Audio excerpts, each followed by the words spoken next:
अच्छा रिवाइज भी किया होगा। और आशा करते हैं कि जो पढ़ाया गया है उसका आपने प्रैक्टिकल यूज करके देखा होगा, तो कहीं ना कहीं आप कनेक्ट कर पा रहे होंगे। आज की जो हमारी क्लास रहेगी इसके अंदर भी हम लोग मल्टीपल चीजें और भी सीखेंगे, जो आगे के लिए आप लोगों को और भी थोड़ा सा एडवांस लेवल पे लेकर जाएगी। थोड़ी समझ हमारी और भी बढ़ेगी हमारा रीडिंग को लेके, कैसे हम उसको समझ सकते हैं कैसे, क्योंकि देखिए सबसे पहला कॉन्सेप्ट होता है बेसिक्स। बेसिक्स अगर आपके क्लियर है तो आप बहुत सारी चीजें कर सकते हैं। जैसे अगर हम आपसे पूछे कि भाई आपको इंग्लिश बोलना आना चाहिए, तो इंग्लिश बोलना आने से पहले आपको एबीसीडी पता होना चाहिए। आप अगर ये कहेंगे सर हमें बोलना सिखा दीजिए एबीसीडी का कोई फर्क नहीं पड़ता, तो देखिए आप बोल तो लोगे, लेकिन क्या है, प्रोफेशनल तरीके से जिस तरीके से होना चाहिए वैसे नहीं कर पाओगे। तो अभी हम सभी लोगों का हालत भी वैसा ही है। हम पढ़ तो लेते हैं, लेकिन अगर हमें समझाना पड़े पेशेंट को तो हम वहां पे फेल हो जाते हैं, क्योंकि हम पूरी तरीके से अच्छी तरीके से समझ नहीं पाए हैं कि एक्चुअल में क्या हुआ। आज हम लोग कुछ केसेस ऐसे हैं जो तुरंत पेशेंट ने मैसेज किया था मुझे, अपनी एमआरआई रिपोर्ट्स भेजी थी, तो उन एमआरआई रिपोर्ट्स को ही थोड़ा सा समझेंगे कि क्या था, और हमने थोड़ा सा मना भी किया। देखिए क्या है, मैंने उस दिन भी कहा था, आगे भी मैं कहता रहूंगा, आप ऐसे केसेस लेंगे जो केसेस ठीक आप कर सकते हैं, ऐसे केसेस नहीं लेंगे जो आप करने के बाद और केसेस को आपने खराब कर दिया, वो चीज आप बिल्कुल भी नहीं करेंगे। तो चलिए शुरू करें फिर, सत्र को स्टार्ट करा जाए। जी जी। सर। युग पुरुष धन्वंतरी स्वरूप परम पूज्य गुरु जी की, जय। जय। गुरु जी की जय। जय। जय। गुरु जी जय। जय। तो आइए शुरू करते हैं। सर रिकॉर्ड करिए, शुरू कर दीजिए रिकॉर्डिंग। कर दिया शुरू कर। तो देखिए, आज जैसे हम लोग क्लास के जब स्टार्ट कर रहे हैं तो सबसे पहले क्वेश्चन से शुरू करेंगे क्लास को। एक क्वेश्चन से शुरू करते हैं क्लास को। देखते हैं कि इस रिपोर्ट के अंदर एक एक्सरे की फिल्म है, क्या आप लोग इसको देख के कोई गेस कर सकता है कि ये कौन सा केस होगा? देखते हैं कितने लोग गेस कर पाते हैं। इसको थोड़ा सा छोटा करता हूँ मैं। देख पा रहे हैं आप लोग? आ रहा है पूरा? आ रहा है क्या? आ रहा है पूरा स्क्रीन? आ रहा है ना? चलिए देखते हैं कि कोई गैस कर पा रहा है क्या। जरा आप कमेंट्स में बताइएगा कि ये कौन सा केस है। केस कौन सा है? सिंगल एक टर्म वाला केस है, एक एक सिंगल टर्म की प्रॉब्लम है इनको। आप देखिए, कई लोग लिख रहे हैं स्पॉन्डिलोसिस। देखते हैं कि कौन, मैं कमेंट्स की तरफ देख रहा हूं लगातार, कि कौन वो चीज बता पाता है। ये हमें पता भी करवाएगा कि किसकी कितनी पैनी नजर है। फिर मैं आपको थोड़ा सा ओवरव्यू दूंगा, ठीक है। आज हम लोग एक्सरे के अंदर क्या क्या चीजें देखनी होती हैं वो भी हम लोग थोड़ा सा जानेंगे। काफी सारे लोग बहुत सारी बातें कर रहे हैं। चलिए चलिए चलिए, बढ़िया बढ़िया, करते रहिए, कमेंट्स करिए, करिए। कमेंट्स रुकने नहीं चाहिए। L4 डिस्क में प्रॉब्लम है, आगे आगे। सेटिस्फैक्टरी जवाब नहीं आ रहा है जो हम सुनना चाहते हैं। Loss of lordosis. आप लोग जड़ पे नहीं पहुंच पा रहे हैं कि ओरिजिनल प्रॉब्लम कहाँ पे है, क्योंकि इस तरीके से अगर हाँ, कुछ लोग, किसी व्यक्ति ने कहा है, एक व्यक्ति ने कहा है, एक व्यक्ति ने कहा है स्टेनोसिस, एक जना कह रहा है स्टेनोसिस है। करिए करिए, देखे जरा। स्कोलियोसिस। देखिए आप लोग ठीक तो है, थोड़ा थोड़ा ठीक है। बहुत कम लोगों का जवाब आया है अभी तक। बहुत कम लोग बता पाए हैं कि एग्जैक्ट प्रॉब्लम कहाँ पे है। ठीक है, अगर आप शब्द में लिखना चाहें तो आप लिख के बताइएगा कि एग्जैक्ट, जैसे बताया तो है एक व्यक्ति ने, दो व्यक्ति ने अभी तक बताया है, लेकिन एग्जैक्ट अगर आप कौन से मनके में प्रॉब्लम है अगर आप बताएंगे तो और भी मजा आएगा, फिर मैं आपको दिखाऊंगा। हाँ जी हाँ जी, एक व्यक्ति का आया मैसेज। बहुत अच्छे बहुत अच्छे बहुत अच्छे बहुत अच्छे। कमलेश जी का मैसेज आया है, अच्छा अच्छा बताया आपने। चलिए करते हैं आगे, आगे शुरू करते हैं। देखिए, इसमें जब आप ध्यान से अगर देखते हैं, इसको थोड़ा सा जूम करता हूं मैं पहले से। अब रुक जाइए आप लोग, अब आप ध्यान से देखिए खाली। इसको थोड़ा सा ना जूम करते हैं पहले।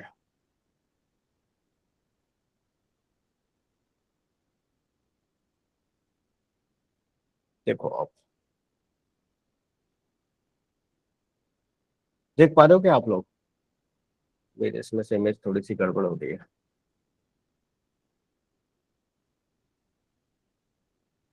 ओह, छोटा ही करना पड़ेगा, चलो कोई बात। 50%।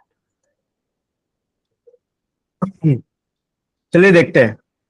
यहाँ पे अगर आप ध्यान से देखेंगे, ये हमारे क्या है, ये हमारी एक एक्सरे की, ये हमारी क्या है, एक एक्सरे की रिपोर्ट दिखा रखी है। ये क्या है, साइड से आपने क्या दिया है, एक एक्सरे लिया है। इसको कौन सा व्यू बोलते हैं, सजाइटल व्यू बोलते हैं या लेटरल व्यू बोलते हैं, ठीक है। और ये हमारा क्या है, एपी व्यू है। ये हमारा कौन सा व्यू है, ये एपी व्यू है। यहाँ पे आप देखिए, सबसे पहले हमें जो देखना है कि सारे मनके क्या एक के ऊपर एक है कि नहीं है। तो आप यहाँ पे देखिए ध्यान से कि आपको दिख जाएगा, ये मनका इसके ऊपर है, ये वाला मनका इसके ऊपर है, ये वाला मनका इसके ऊपर है। लेकिन यहाँ से जब आप देखते हैं तो यहाँ पे ये पूरी खाली जगह है। यहाँ पे ये वाला जो मनका है, जो मनका होना चाहिए था, ये वाला जो मनका होना चाहिए था, ये वाला, अरे कहाँ गया इसको, ये वाला जो मनका होना चाहिए था, ये होना चाहिए था यहाँ पे। लेकिन ये क्या हो गया है, शिफ्ट हो गया है। एक तरीके से समझिए, ये एंटेरोलिस्थेसिस का ग्रेड 2 ग्रेड 3 केस है, ग्रेड 3 ग्रेड 4 हो चुका है। यहाँ पे क्या हुआ है, ये L5 वाला जो मनका है ये खिसक के आगे चला गया है, और S1 वाला मनका पीछे की तरफ रह गया है। नहीं समझ में आ रहा है कुछ भी, नहीं समझ में आ रहा है क्या? ये हमारा केस है एंटेरोलिस्थेसिस। एंटेरोलिस्थेसिस के अंदर भी हमारा ग्रेड 3 ग्रेड 4। यहाँ पे सबसे अच्छा, अगर आपको इस पेशेंट को अगर डायग्नोज करना है, पता करना है, तो इनसे पूछिएगा एरो इज नॉट विजिबल, ठीक है। अब आप देख पा रहे हैं क्या, एरो आ रहा है क्या, कर्सर, कर्सर आ रहा है क्या सर, कर्सर आ रहा है क्या पंडित जी, कर्सर आ रहा है क्या, आ रहा है ना, ठीक है, बस ठीक है। तो देखिए यहाँ पे आपका L5 वाला जो मन का है, और ये नीचे क्या है, S1 वाला मन का है। तो L5 वाला नहीं आ रहा है, कुछ भी नहीं आ रहा है। रुक जाओ रुक जाओ, जाओ, मैं कुछ और करता हूँ।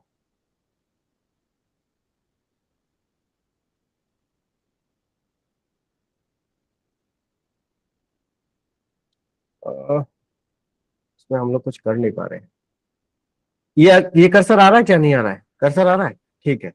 अब देखो यहाँ पे, देखो ध्यान से अगर आप देखेंगे, तो ये वाला जो मन का है ऊपर वाला L5 वाला मन का हमारा क्या है, आगे की तरफ है, और S1 वाला मन का पीछे की तरफ है। एक और इमेज से मैं आपको दिखा दूंगा, सिंपल तरीका है, एक और इमेज के माध्यम से दिखा देंगे। आप इतना कंफ्यूज मत होइए, परेशान मत होइए। लेकिन मैं आपको जो दिखाना चाह रहा था, इसमें जो हमारा ऑब्जर्वेशन जो था, वो हमारा क्या था, सेक्रम वाला पोर्शन इसमें क्या है, पीछे की तरफ है, और जो लंबर वाला पोर्शन है वो आगे की तरफ है। ऐसे करके भी हम समझ सकते हैं, अगर हम स्पाइन को देख के डायरेक्ट समझे। यहाँ पे अगर आप देखेंगे, तो ये लंबर वाला पोर्शन क्या हो गया, आगे की तरफ निकल के आ गया है, सेक्रम वाला पीछे की तरफ ही रह गया है। तो हमेशा हमें क्या ध्यान रखना है, ये मनकों का ध्यान रखना है, क्या ये मन के एक दूसरे के ऊपर है कि नहीं है, क्या ये मन का एक दूसरे के ऊपर है कि नहीं है, बस इतना सा हमें पता करना है। एक दो केसेस और भी मैं आपको दिखा दूंगा, स्पॉन्डिस ऑफ स्पाइन जब हम लोग पढ़ेंगे, आज ही हम लोग उसको समझेंगे, तो उसके अंदर भी ये एंटेरोलिस्थेसिस का बहुत अच्छा एक पार्ट है, तो उसके अंदर भी हम इस चीज को कवर कर लेंगे, ठीक है। तो चलिए चलिए सीधे एक रिपोर्ट से शुरू करते हैं। आज का सत्र को हम लोग एक रिपोर्ट से शुरू करते हैं। इस रिपोर्ट को पढ़ के देखते हैं कि रिपोर्ट के अंदर, ये आज की ही एक फिल्म है, एक पेशेंट ने रिपोर्ट है, एक पेशेंट ने हमें भेजी थी कि सर एक बार आप पढ़ के बताइएगा कि क्या ये केस लेना है, नहीं लेना है, करना है, नहीं करना है। क्या आप लोग इसको पढ़ पा रहे हैं, पढ़ पा रहे हैं क्या आप लोग इसको? बहुत अच्छा, बहुत अच्छा। जो लोग नहीं पढ़ पा रहे हैं, अपने फोन को आप लैंडस्केप मोड में करिए, आप पढ़ पाएंगे। अब देखिए आप पढ़ पा रहे हैं, बहुत बढ़िया, बहुत बढ़िया। अब देखो यहाँ पे जब हम लोग ध्यान से देखते हैं, तो ये किसका है, MRI of lumbar spine. Lumbar spine की हम लोग बात कर रहे हैं। नीचे हम लोग सीधे जाते हैं इमेज फाइंडिंग्स पे। अब जो ब्लैक ब्लैक वाला जो पार्ट है, हाँ, एक व्यक्ति ने बहुत अच्छा कमेंट किया कि नहीं लेना है ये केस।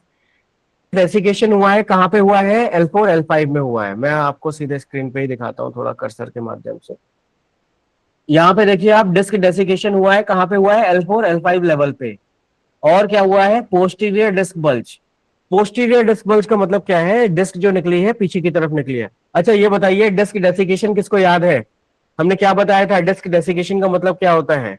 अपने सरल शब्दों में अगर आप बताना चाहें तो क्या बोलेंगे इसको?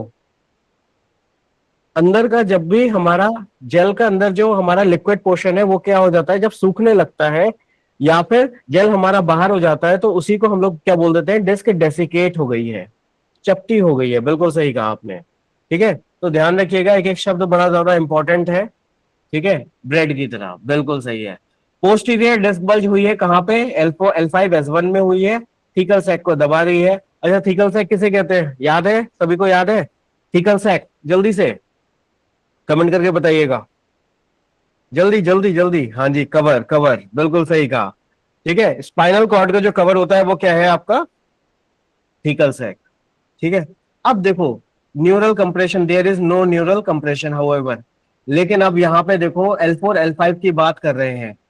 अब यहाँ पे इन्होंने बताया था L4 L5 में डिस्क डेसिकेशन हुआ है, जेल हमारा क्या है, पतला हो गया है। लेकिन अब L4 L5 की बहुत डीपली उन्होंने कुछ चीजें कही है।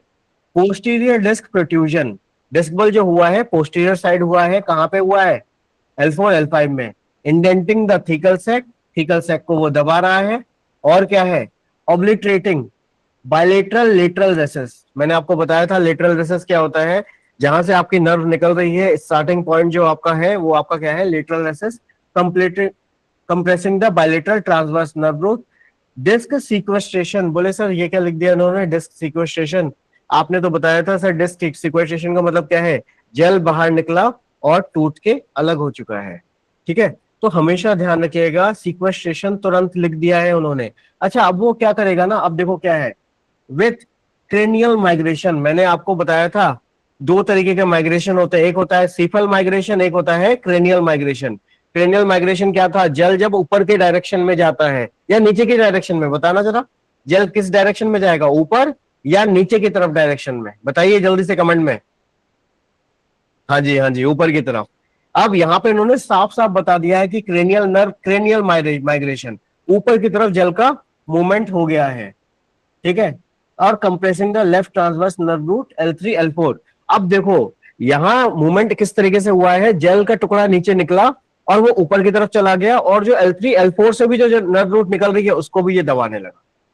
ठीक है, अच्छा ये देखो, सीक्वेस्ट्रेशन जो डिस्क जो अलग हो चुका है उसका साइज भी उन्होंने बता दिया, 22 × 8 mm। आप समझ रहे हैं, एक साइज बता दिया उन्होंने, ये टुकड़ा अलग हो चुका है। अच्छा, इसमें पेशेंट को सिम्टम्स कैसे आ सकते हैं, कोई बताना चाहेगा, कैसे आ सकते हैं? कंडीशन बहुत ही ज्यादा खराब हो सकती है, इनिशियल फेज में तो बहुत ही ज्यादा वर्स हो सकती है। ठीक है, लेकिन हम लोगों ने, जैसे मैंने इस केस को क्यों मना करा, रीजन क्या था, क्योंकि देखो टुकड़ा वैसे ही ऊपर की तरफ जा चुका है। ठीक है, अगर मान लीजिए हम बैक के पॉइंट्स दे रहे हैं, अगर वो मान लीजिए वो जो टुकड़ा है अगर वो आपके सीधे स्पाइनल कॉर्ड को और ज्यादा अगर वो डैमेज कर दिया, क्योंकि जब आप मूवमेंट करते हैं, जब आप प्रेस करते हैं तो अंदर का भी पार्ट मूव करेगा। ठीक है, तो इसीलिए क्या है, एज अ प्रिकॉशनरी मेजर हमने इसको मना किया है। ठीक है, ऐसा नहीं है कि हम लोग नहीं कर सकते, केमिकल फॉर्मूले आप देंगे तो बहुत सारी चीजें हो सकती हैं, पॉजिटिव रिजल्ट भी आ सकता है, लेकिन एज अ प्रिकॉशनरी मेजर हमने इसको लेके, क्योंकि हमने देखा है ऐसे खराब होते हुए। पंडित जी, इसमें आप थोड़ा सा कुछ गौर डालेंगे, आप जो अभी रिपोर्ट हमने दे, थोड़ा सा आप कुछ वार्ता करना चाहेंगे साथ में? ऐसे केस में अगर हम लेते भी हैं तो हम लोग क्या कर सकते हैं, कौन सा फॉर्मूला हम दे सकते हैं, थोड़ा सा आप अगर चर्चा करना चाहें तो दूसरे जो लोग हैं थोड़ा सा इसमें वो हो सकता है, तो अच्छा लगेगा, सभी को अच्छा लगेगा। मुझसे आप ओपिनियन पूछ रहे हैं, इससे अच्छा हम पब्लिक से ही पूछ लेते हैं ना, वो भी तो एक्सपर्ट हो चुके हैं इतने दिनों से, हाँ सत्र जी, ले हाँ जी, लेती हाँ है। जी। तो मैं आप सभी को अनम्यूट कर रहा हूँ, आप लोग फटाफट हैंड राइज करें, आप बताएं इसमें कौन सा ट्रीटमेंट देना चाहिए। मैंने अनम्यूट कर दिया जी, बोलिए जल्दी जल्दी बोलिए, देखते हैं कौन विजेता है सबसे आज पहले के। इंजरी होना चाहिए, इंजरी। इंजरी दे सकते हैं, इंजरी, बहुत अच्छे, बहुत अच्छे। और क्या दे सकते शुरू हैं तो बताइए? इंजरी पे ही करना है। हाँ जी, हाँ जी, इन्फ्लेमेशन भी हम दे सकते हैं। बताइए शीतल जी, आप बताइए, शीतल जी। यस, इन्होंने एक्चुअली सही बताया कि स्टार्टिंग जहाँ से हुआ है प्रॉब्लम का स्टार्ट, वो उस हिसाब से इंजरी सबसे पहले देना चाहिए।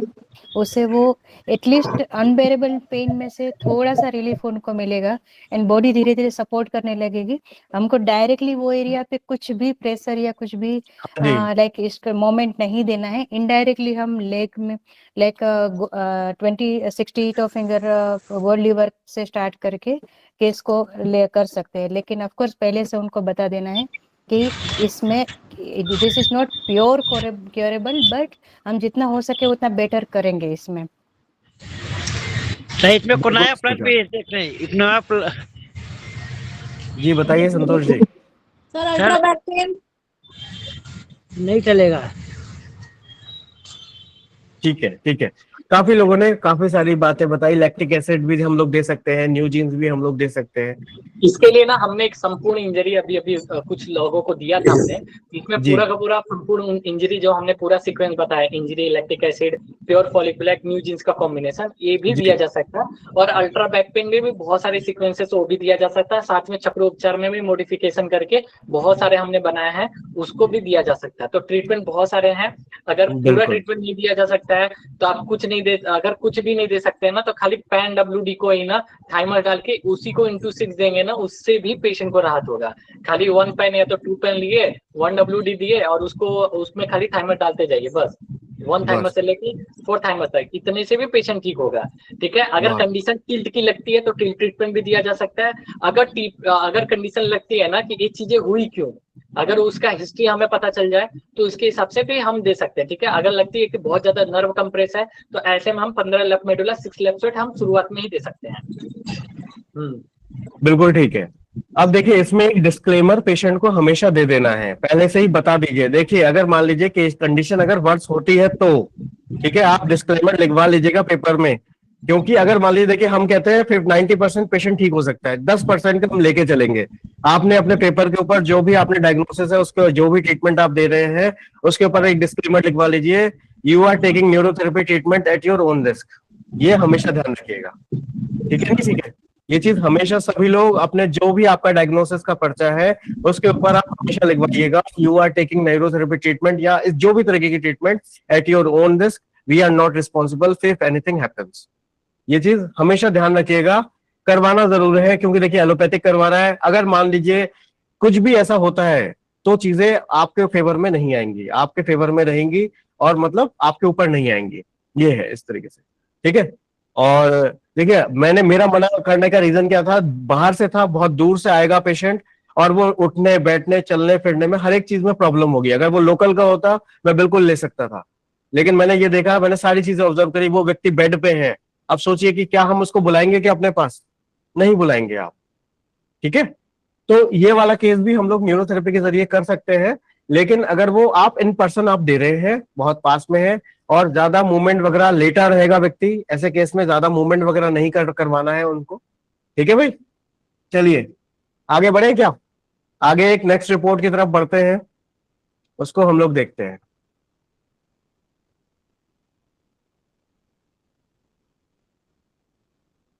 यहाँ पे आप देखिए, डायरेक्ट जब हम देखते हैं तो हमें एक चीज समझ में आ रही है। यहाँ पे क्या लिखा हुआ है, straightening of lumbar spine.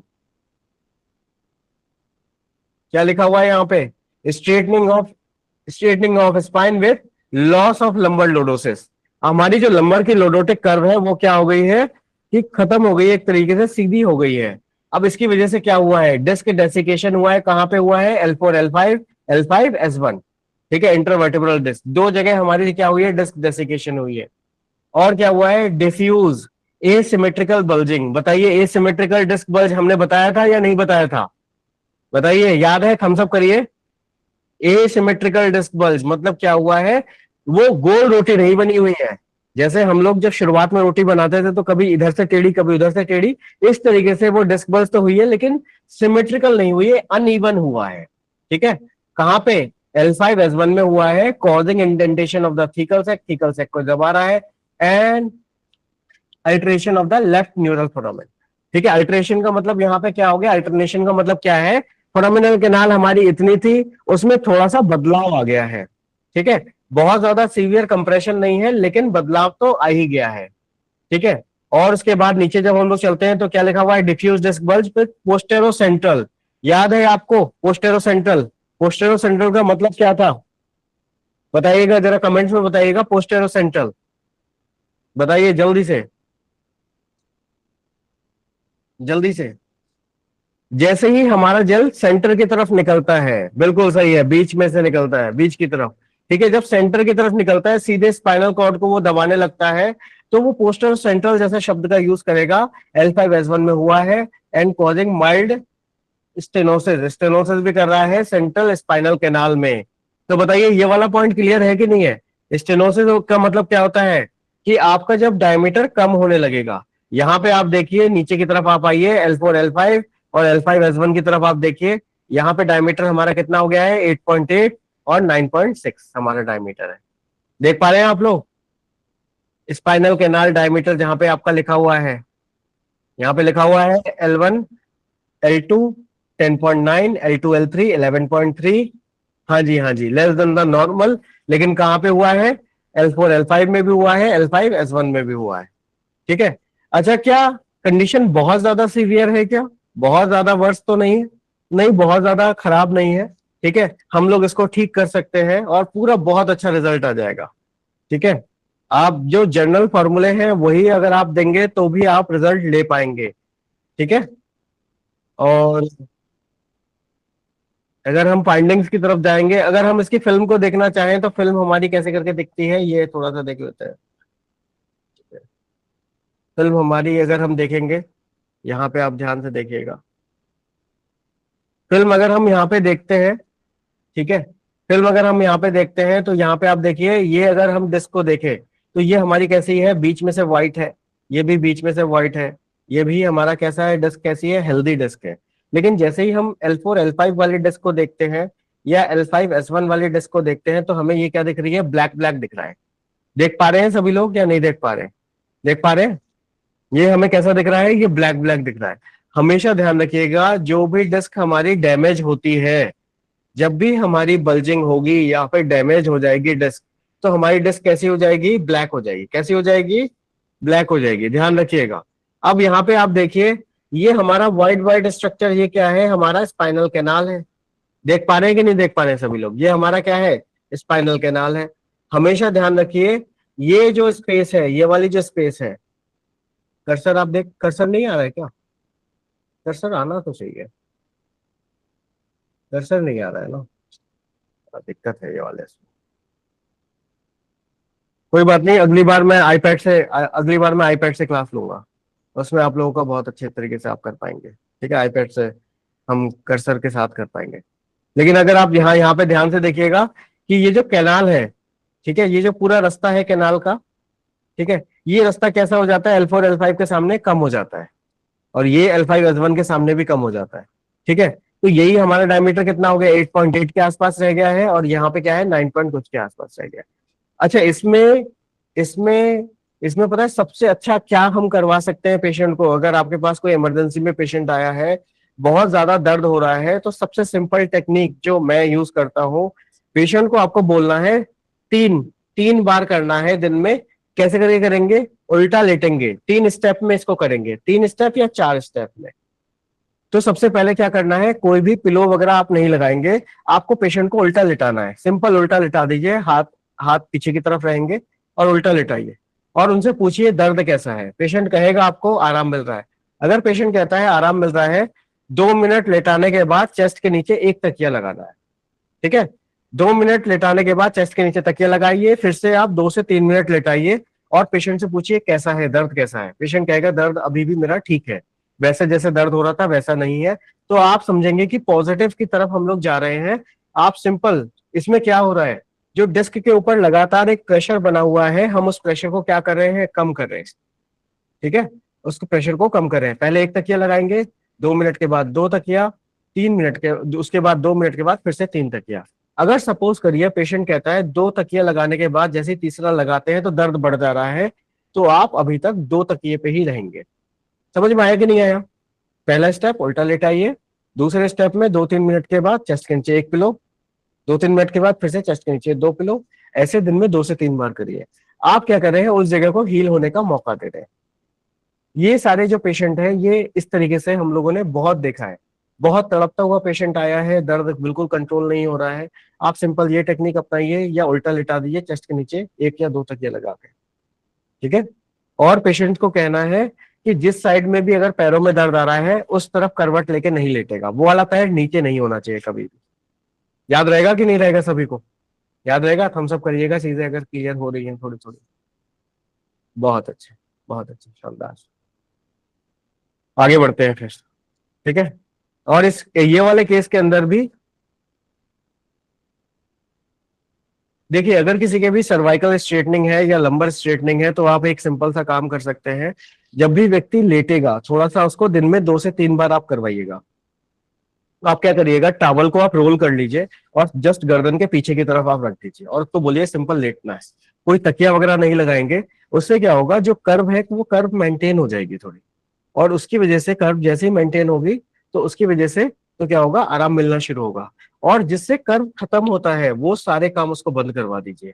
Phone चलाना बंद कर दीजिए, पोस्चर उसका मेंटेन करवा दीजिए, आगे झुक के वो काम नहीं करेगा। मल्टीपल चीजें हैं इसके अंदर, ठीक है। ये नहीं करना है कि आप मल्टीपल चीजें कर रहे हैं और यहाँ पे आपने चीजों को मना भी नहीं किया, ठीक है जी।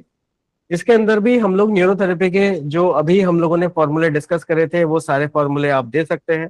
बहुत अच्छा रिजल्ट आता है इसके अंदर और बहुत स्मूथली रिजल्ट आता है। और हमेशा ध्यान रखिएगा, जब पेशेंट को दर्द बहुत ज्यादा है, आपका जो सबसे बड़ा सहारा है वो केमिकल फॉर्मूले है। अगर जिसने इसका पावर देखा है केमिकल फॉर्मूले का, वो जानता है, हमने देखा है इसका पावर, ठीक है। इंजरी, सिर्फ इंजरी, इन्फ्लेमेशन और 125 डीसीसी, सिर्फ 3 फॉर्मूले की हमने ताकत ऐसी देखी है कि कितना भी भयंकर से भयंकर दर्द है, सूजन है और दर्द हो रहा है, दर्द कंट्रोल नहीं हो रहा है, सिर्फ 3 फॉर्मूले दिए हमने, ठीक है। 3 फॉर्मूले में ही हम इन 3 फॉर्मूलों को बोलते हैं, जो क्योंकि मैं यूज कर रहा हूं, मेरे को रिजल्ट मिल रहे हैं, तो मैं बोलता हूं इनको ब्रह्मा विष्णु महेश की तरह ये काम करते हैं, ठीक है, बॉडी के अंदर, ठीक है।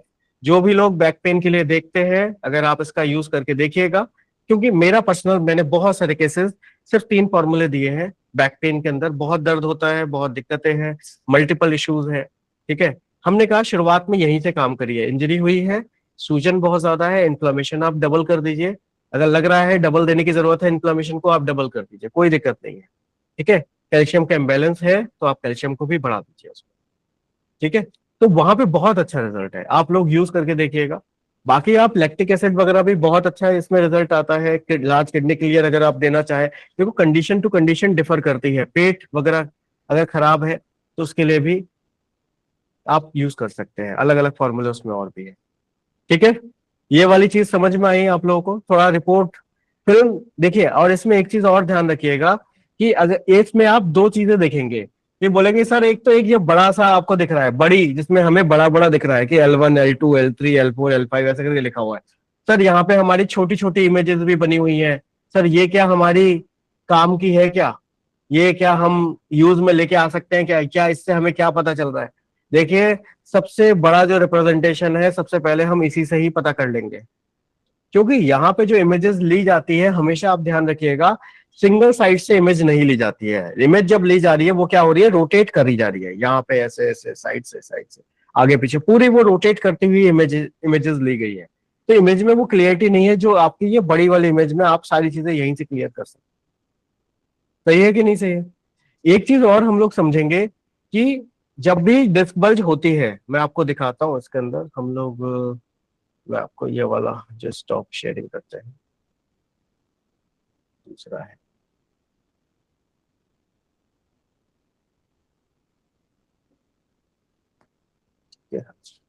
T6 page.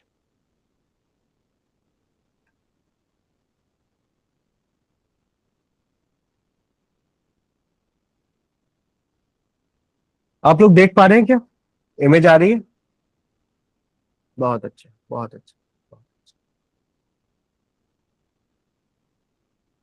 यहाँ पे हमेशा आप ध्यान रखिएगा कि ये जो हमारी डिस्क है, जब भी ये नॉर्मल कंडीशन में दिखा रखा है, ये डिस्क हमारी क्या है, नॉर्मल कंडीशन में हमारी कैसे रहती है, शेप इसका ऐसे रहता है। थिकल सैक, ये आपका ग्रीन ग्रीन ग्रीन कलर से जो कवर दिखा रखा है, ये आपका थिकल सैक है। थिकल सैक के अंदर ही क्या है, आपकी स्पाइनल कॉर्ड वगैरह सारी थिकल सैक के अंदर ही है। ये जो आपका पार्ट दिखा रखा है, ये आपका क्या है, ऐसे करके आप समझिए स्पाइनस प्रोसेस का एक पार्ट है। और पीछे हमारा ये भी एक पार्ट है जिसको हम लोग लिगामेंटम फ्लेबम भी, ओ सॉरी, हाँ, लिगामेंटम फ्लेबम हम लोग बोलते हैं थिकल सैक के ये वाला पोर्शन में, ठीक है। तो हमेशा ध्यान रखेंगे जब भी डिस्क बल्ज होगी तो डिस्क बल्ज क्या करता है, ये थिकल सैक के ये वाले इस तरीके से आपका देखने के लिए मिलेगा। मैं आपको अलग अलग इसके अंदर इमेजेस दिखाता हूँ, इसके अंदर भी आपको बहुत अच्छा समझ में आ जाएगा।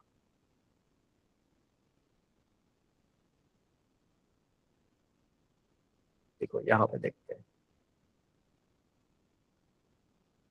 यहाँ पे बताइए सबसे पहले ये कौन से नंबर वाली डिस्क बल्ज हुई है, बताइएगा जरा, लिख के बताइएगा।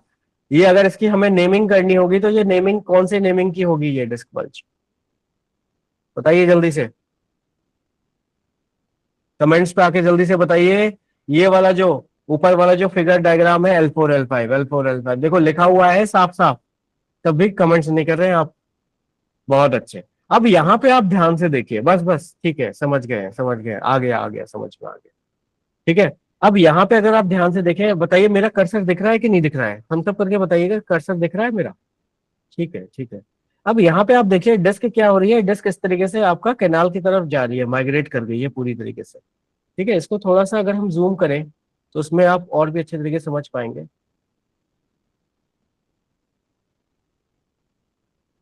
देख पा रहे हैं क्या, अब देख पा रहे हैं? देखिए यहाँ पे ये वाला जो जेल है पूरी तरीके से क्या हो गया, ये माइग्रेट कर गया है आपका कैनाल के अंदर ही। ठीक है, यहाँ पे आप देखिए ये वाला हिस्सा पूरा माइग्रेट कर गया है कैनाल के अंदर। ठीक है, तो कंडीशन कैसी हो जाएगी, कंडीशन बहुत ही ज्यादा सीवियर रहेगी। ठीक है, तो इस तरीके से हम लोग ये वाला जो व्यू है हमारा, ये व्यू को बोलते हैं हम लोग एक्सियल व्यू बोलते हैं। कौन सा व्यू बोलते हैं, एक्सियल व्यू बोलते हैं। एक्सियल व्यू से हमें क्या पता चलता है, डायरेक्शन का पता चलता है कि किस डायरेक्शन में जेल निकला हुआ है, पोस्टेरोसेंट्रल निकला है, फोरामिनल कैनाल को कितना दबा रहा है, वो सारी चीजें हमें पता चलती है इसके अंदर। बात समझ में आई कि नहीं आई, पॉइंट क्लियर हुआ कि नहीं हुआ? बहुत अच्छा बहुत अच्छा।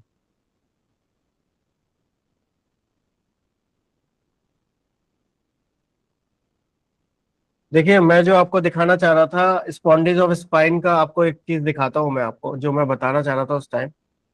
102,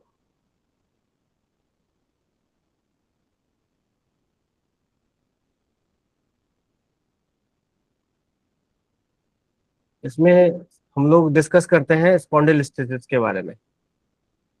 तो देखिए ये वाला जो केस है आपका, इस केस में क्या होता है आपका,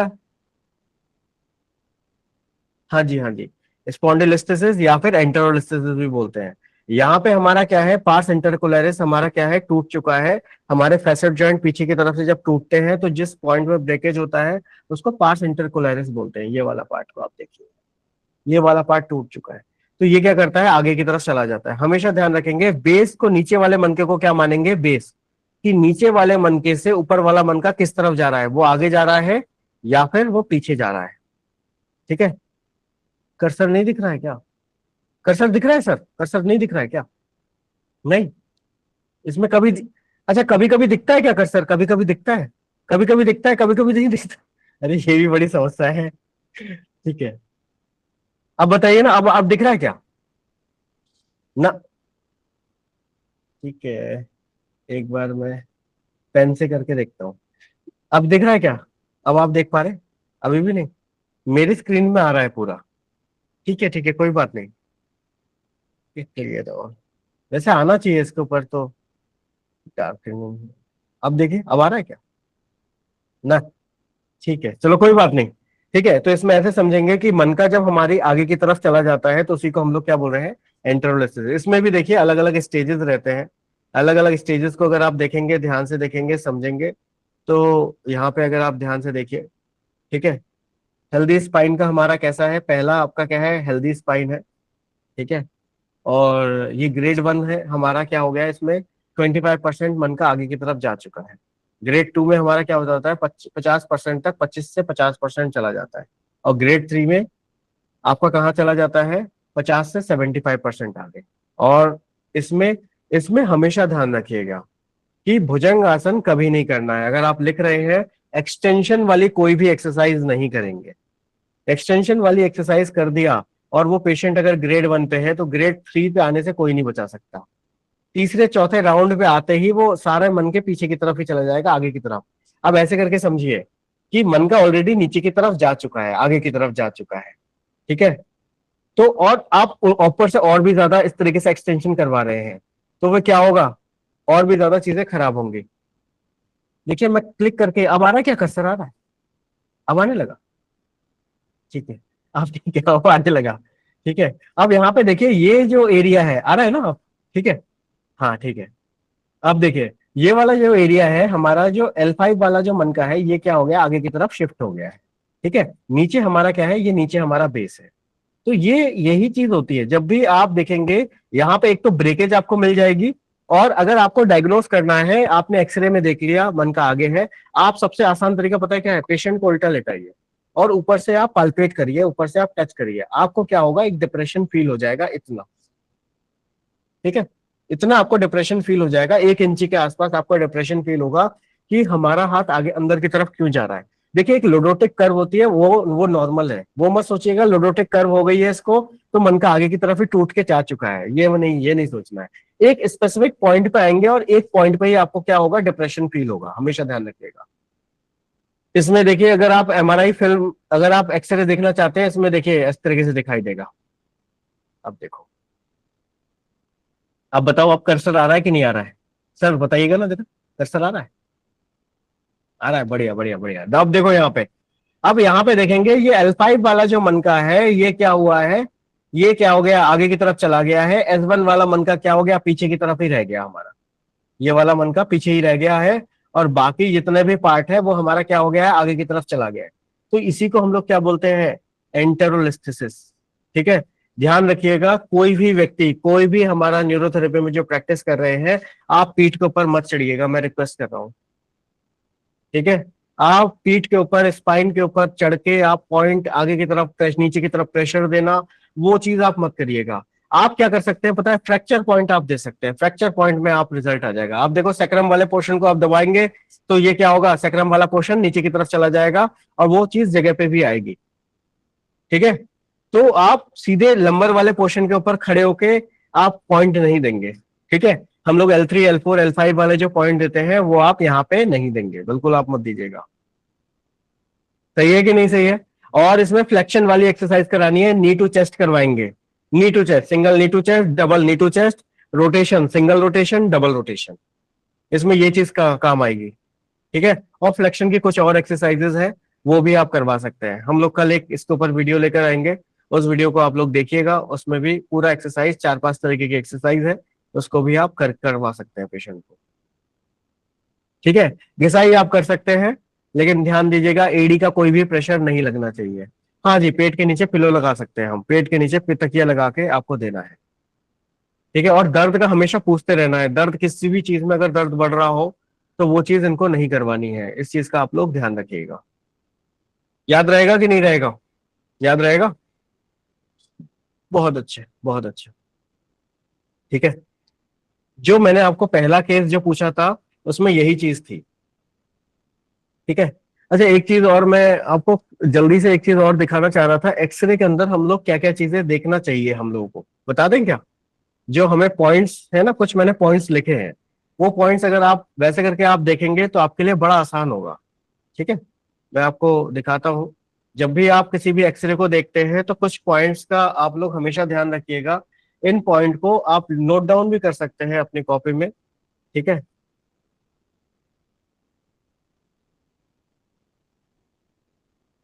ठीक है, तो पहला पॉइंट है आपका, एक्सरे जब भी आप देखते हैं तो हमें क्या फाइंड आउट करना क्या होता है। ठीक है, हम फाइंड आउट क्या करें, तो सबसे पहली चीज हम लोग फाइंड आउट करते हैं वो क्या है, हमारा फ्रैक्चर, कि कहीं पे कोई फ्रैक्चर तो नहीं है। हमेशा ध्यान रखिएगा, आपकी नजरें पहले जब आप एक्सरे को देखेंगे तो आपकी नजरें किसको ढूंढेंगी, फ्रैक्चर को ढूंढेंगी। हमेशा आप कभी भी दूसरी चीजों के ऊपर बाद में जाएंगे, आप हमेशा सबसे पहले देखेंगे कि भैया हमारा L5 S1 वाला जो मन का है वो कैसा है, L4 L5 वाला जो मन का है वो कैसा है, वो टूट के आगे की तरफ तो नहीं चला जा चुका है। ये चीज आपको देखना, याद रहेगा कि नहीं रहेगा। दूसरा पॉइंट क्या है, अब आप देख लीजिए भाई गैप कहाँ पे है, गैप कितना कम हुआ है, L5 S1 में गैप कैसा है, L4 L5 में गैप कैसा है। आप गैप जब देख लेंगे, देखिए ऑस्टियोफाइट्स का करेंगे क्या, वो तो चीज बात की बात है, ऑस्टियोफाइट्स को हम लोग देखते हैं पहले तो। ठीक है, मल्टीपल उसमें भी हम लोग केमिकल फॉर्मूले दे सकते हैं। देखिए ऑस्टियोफाइट्स के अंदर भी आपको बहुत सारी चीजें बताई जाएंगी कि आप कौन कौन से फॉर्मूले दे सकते हैं, जब हम लोग डिजीज का सेक्शन पार्ट कवर कर रहे होंगे। ठीक है, तो ऑस्टियोफाइट्स के अंदर भी क्या है, अगर उसका कैल्शियम का इम्बेलेंस रहेगा तो उसके अंदर भी ऑस्टियोफाइट्स आप देखेंगे, ग्रेड 1, ग्रेड 2, ग्रेड 3, ग्रेड 4, इसके अंदर भी अलग अलग लेवल्स के रहते हैं। तो ग्रेड 1 ग्रेड 2 के अंदर तो कोई दिक्कत नहीं आती है। ग्रेड 3 ग्रेड 4 में जैसे ही व्यक्ति पहुंचता है तो मूवमेंट से रिस्ट्रिक्शन वगैरह होने लगती है। ठीक है, तो इस चीज का आप लोग ध्यान रखिएगा। तीसरी जो चीज, चौथी जो चीज हम लोग देखेंगे वो ऑस्टियोपोरोसिस। ऑस्टियोपोरोसिस हमें कैसे पता चलेगा? खोखली हड्डियां होंगी, खोखली हड्डी को हमेशा आइडेंटिफाई करने का एक ही तरीका है, ब्लैक ब्लैक अगर स्पॉट्स बहुत ज्यादा आपको फाइंड आउट हो रहे हैं, ठीक है, तो आप क्या समझेंगे? ऑस्टियोपोरोसिस है व्यक्ति को। याद रहेगा कि नहीं रहेगा आपको? ठीक है। उसके बाद आ जाता है हमारा डीजनरेशन। डीजनरेशन कैसा है? डीजनरेशन हुआ तो नहीं है, ठीक है।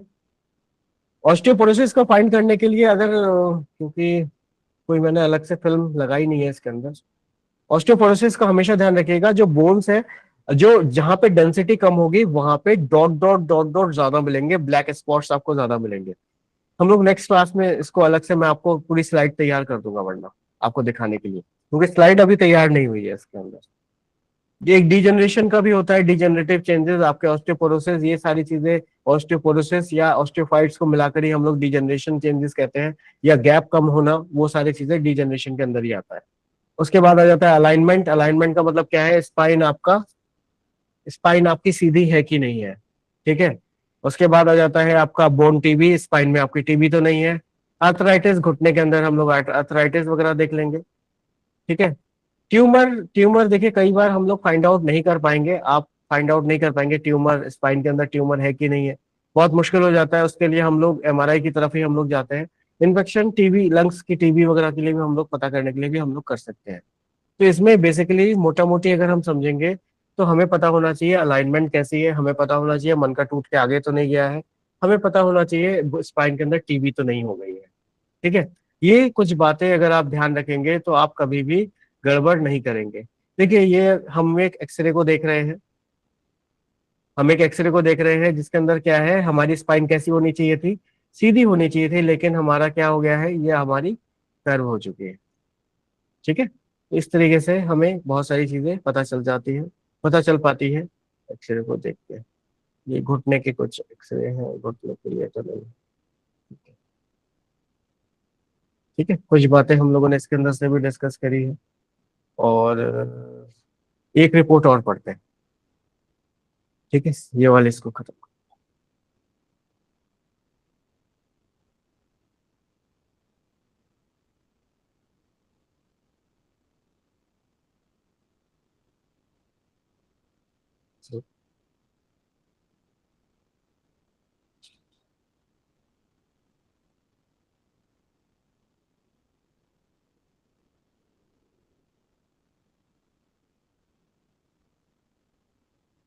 एक और शेयर करते हैं,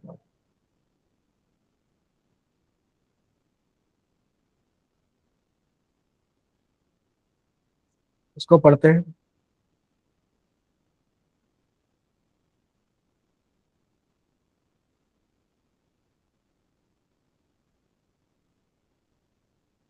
इसको पढ़ते हैं हम लोग, एक रिपोर्ट और पढ़ते हैं, ठीक है। फिर उसके बाद क्वेश्चंस वगैरह लेते हैं कुछ, फिर बाद में कुछ क्वेश्चंस लेते हैं, ठीक है। फिर पंडित जी भी आपको कुछ चीजें और भी बताएंगे आगे, ठीक है। बहुत इंपॉर्टेंट अनाउंसमेंट भी है, वो सभी लोगों के लिए बहुत ज्यादा इंपॉर्टेंट है, कोई भी क्लास को छोड़ के नहीं जाएगा, ठीक है। वो चीज ऐसी है, अगर मिस हो गई तो वो आपका बहुत बड़ा नुकसान होगा। ऐसा है कि नहीं है पंडित जी? ऐसा ही है, ठीक है। देखिए यहाँ पे क्या लिखा हुआ है, रिपोर्ट को हम पढ़ते हैं तो क्या लिखा हुआ है, few marginal osteophytes are seen in the vertebral bodies. Osteophytes, हमें कुछ ऑस्टियोफाइट देखने के लिए मिल रही है। Mild disc desiccation, dehydration, dehydration का मतलब क्या है, पानी जब सूखता है तो उसी को क्या बोलेंगे, डिहाइड्रेटिव चेंजेस, या फिर डिस्क डेसिकेशन भी बोल दिया। उन्होंने बोल दिया फ्यू वर्टिब्रल लेवल्स, उन्होंने ये नहीं बोला कि कौन से वाले में, लेकिन बोल दिया कि कुछ वर्टिब्रल लेवल्स में ऐसा हो रहा है। आगे ये लिखते हैं, there is a diffuse disc bulge, कहां पे हो रहा है, L3 L4, causing indentation of the ventral aspect of the thecal sac. Ventral का मतलब क्या है, जस्ट आपका क्या है, डिस्क के सामने वाला जो हिस्सा है जहां पे बल्जिंग होती है पोस्टीरियर साइड में, उसी साइड को हम लोग वेंट्रल साइड बोलते हैं। And narrowing of the bilateral neural foramina, foraminal canal कैसी हो रही है, छोटी हो रही है, resulting in abutting of the bilateral exiting nerve root. अब क्या हो रहा है, जो एग्जिटिंग नर्व रूट निकल रही है वो भी क्या हो रही है, दबाव पड़ रहा है। ये कहाँ की बात हो रही है, L3 L4 की बात हो रही है हमारी, ठीक है। फिर नीचे आ जाते हैं, there is diffuse disc bulge L3 L4 L5 causing indentation of the ventral aspect of the thecal sac narrowing इसमें भी हो रही है और एब्यूटिंग ऑफ द बायलेटरल ट्रांसवर्स। और राइट साइड में जो एग्जिटिंग नर्व रूट है, जो L4 L5 की हम बात करेंगे तो यहाँ पे दिक्कत कहाँ पे आ रही है, लेफ्ट साइड में, सॉरी राइट साइड की जो एग्जिटिंग नर्व रूट है उसमें दबाव पड़ रहा है। ठीक है, तो राइट वाले पैर में भी इनके ऐसा हो सकता है कि दर्द आए। ठीक है, फिर अगर नीचे आते हैं, अच्छा एक चीज बताइए, अब आप जब रिपोर्ट पढ़ रहे हैं पहले के कंपैरिजन में चीजें समझ में आ रही है या नहीं आ रही है, या मैं ही पढ़ता चला जा रहा हूँ? अनीता जी कह रही है आ रही है, मंजू जी सभी लोग कह रहे हैं आ रही है। बहुत अच्छे, बहुत अच्छे। ठीक है, बहुत अच्छे। अच्छा एक चीज और बताइएगा कि बहुत अच्छे, अगर थोड़ा थोड़ा भी आप समझ पा रहे हैं इसका मतलब क्या है, आप कनेक्ट तो कर पा रहे हैं, लेकिन रिवीजन की बहुत ज्यादा जरूरत है आपको। ठीक है, तो जो भी क्लासेस आपको मिलेंगी, ठीक है, वो आप रिवीजन जरूर करिएगा। अच्छा एक चीज और बताइएगा, हमारा पढ़ाना सार्थक हो पा रहा है? हम भी जो एक मिशन पे लेके निकले हैं कि चीजें हम आपको समझा पाए, उस लेवल पे आके हम आपको जो चीज देना चाह रहे हैं वो आप समझ पा रहे हैं वहां तक? बहुत अच्छा, बहुत बढ़िया। आगे हम लोग देखते हैं, there is diffuse disc bulge L5S1 में हुआ है, right paracentral disc bulge हुई है। ठीक है, राइट साइड में हुआ है, पैरा सेंट्रल हुआ है। आपको बताया था पैरा सेंट्रल का मतलब क्या होता है, बताएगा कोई? कोई बताएगा झट से, पैरा सेंट्रल का मतलब क्या है? यहाँ पे पैरा सेंट्रल हुआ है, बहुत अच्छे, स्वाति जी का मैसेज आया सबसे पहला।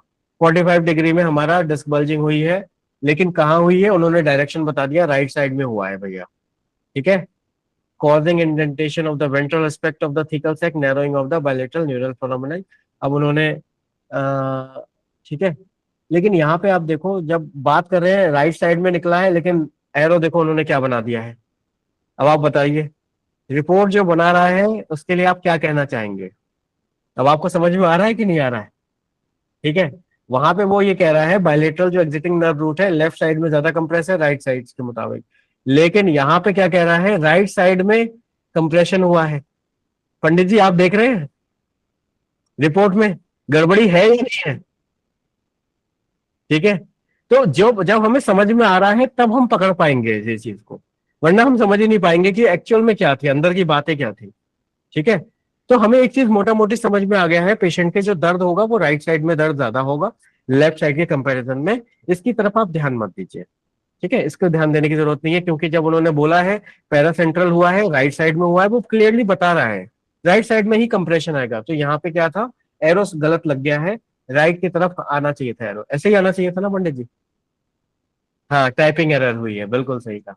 ठीक है, अब हम लोग एक चीज और देखते हैं इसी के अंदर, अगर हम इसके फिल्म की तरफ थोड़ा देखना चाहेंगे तो हमें ये चीज नज़ारे दिख जाएंगे इस तरीके से। ठीक है, इसको थोड़ा सा हम जूम आउट करते हैं फिल्म को, थोड़ा सा जूम आउट, ना थोड़ा जूम आउट ही करते हैं। ठीक है, इन्होंने अपना होल स्पाइन का करवाया था। ठीक है, इन्होंने अपने होल स्पाइन का करवाया था, तो यहाँ पे भी आप देख सकते हैं L4 L5 और L5S1 में ही मेन प्रॉब्लम आ रहा है। ठीक है, तो उसमें अब ज्यादा कंफ्यूज होने की जरूरत नहीं है। अब हमें किसकी तरफ ध्यान देना है, हमें सीधे ट्रीटमेंट की तरफ ध्यान देना है, देंगे क्या सर इसमें। ठीक है, जर्नल से आप शुरू करिए, मेन रूट कॉज को आप पकड़िए, गैस बन रही है कि नहीं बन रही है, डाइजेशन कैसा है, एज कैसी है। हमेशा जैसे मैं हमेशा एक फैक्टर को हमेशा ध्यान रखता हूँ, एज फैक्टर एक बहुत बड़ा फैक्टर है। अगर आपके पास एक 20 साल का लड़का आया है और एक 50 साल 60 साल का व्यक्ति है, तो दोनों की हीलिंग पावर में फर्क रहता है। ठीक है, जो रिकवरी रहेगी 20 साल के लड़के की वो बहुत तेज होती है। हमने कई ऐसे केसेस देखे हैं जिसको हमने बताया था कि 3 से 4 हफ्ते लगेंगे और वो 1 हफ्ते में ठीक हो गया। ठीक है, और 1 हफ्ते के अंदर 100% रिकवरी उसकी हो गई है। तो हमने यहां तक देखा है चीजों को।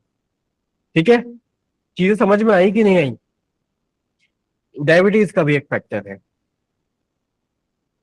ठीक है पंडित जी, थोड़ा सा आप आ जाइए, आप थोड़ा डिस्कशन भी कर लेते हैं चीजें, और क्या क्या चीजें हो सकती है इसके अंदर, और ट्रीटमेंट के अंदर हम लोग क्या क्या कर सकते हैं।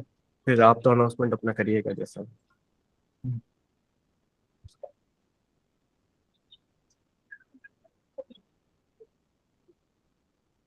जी,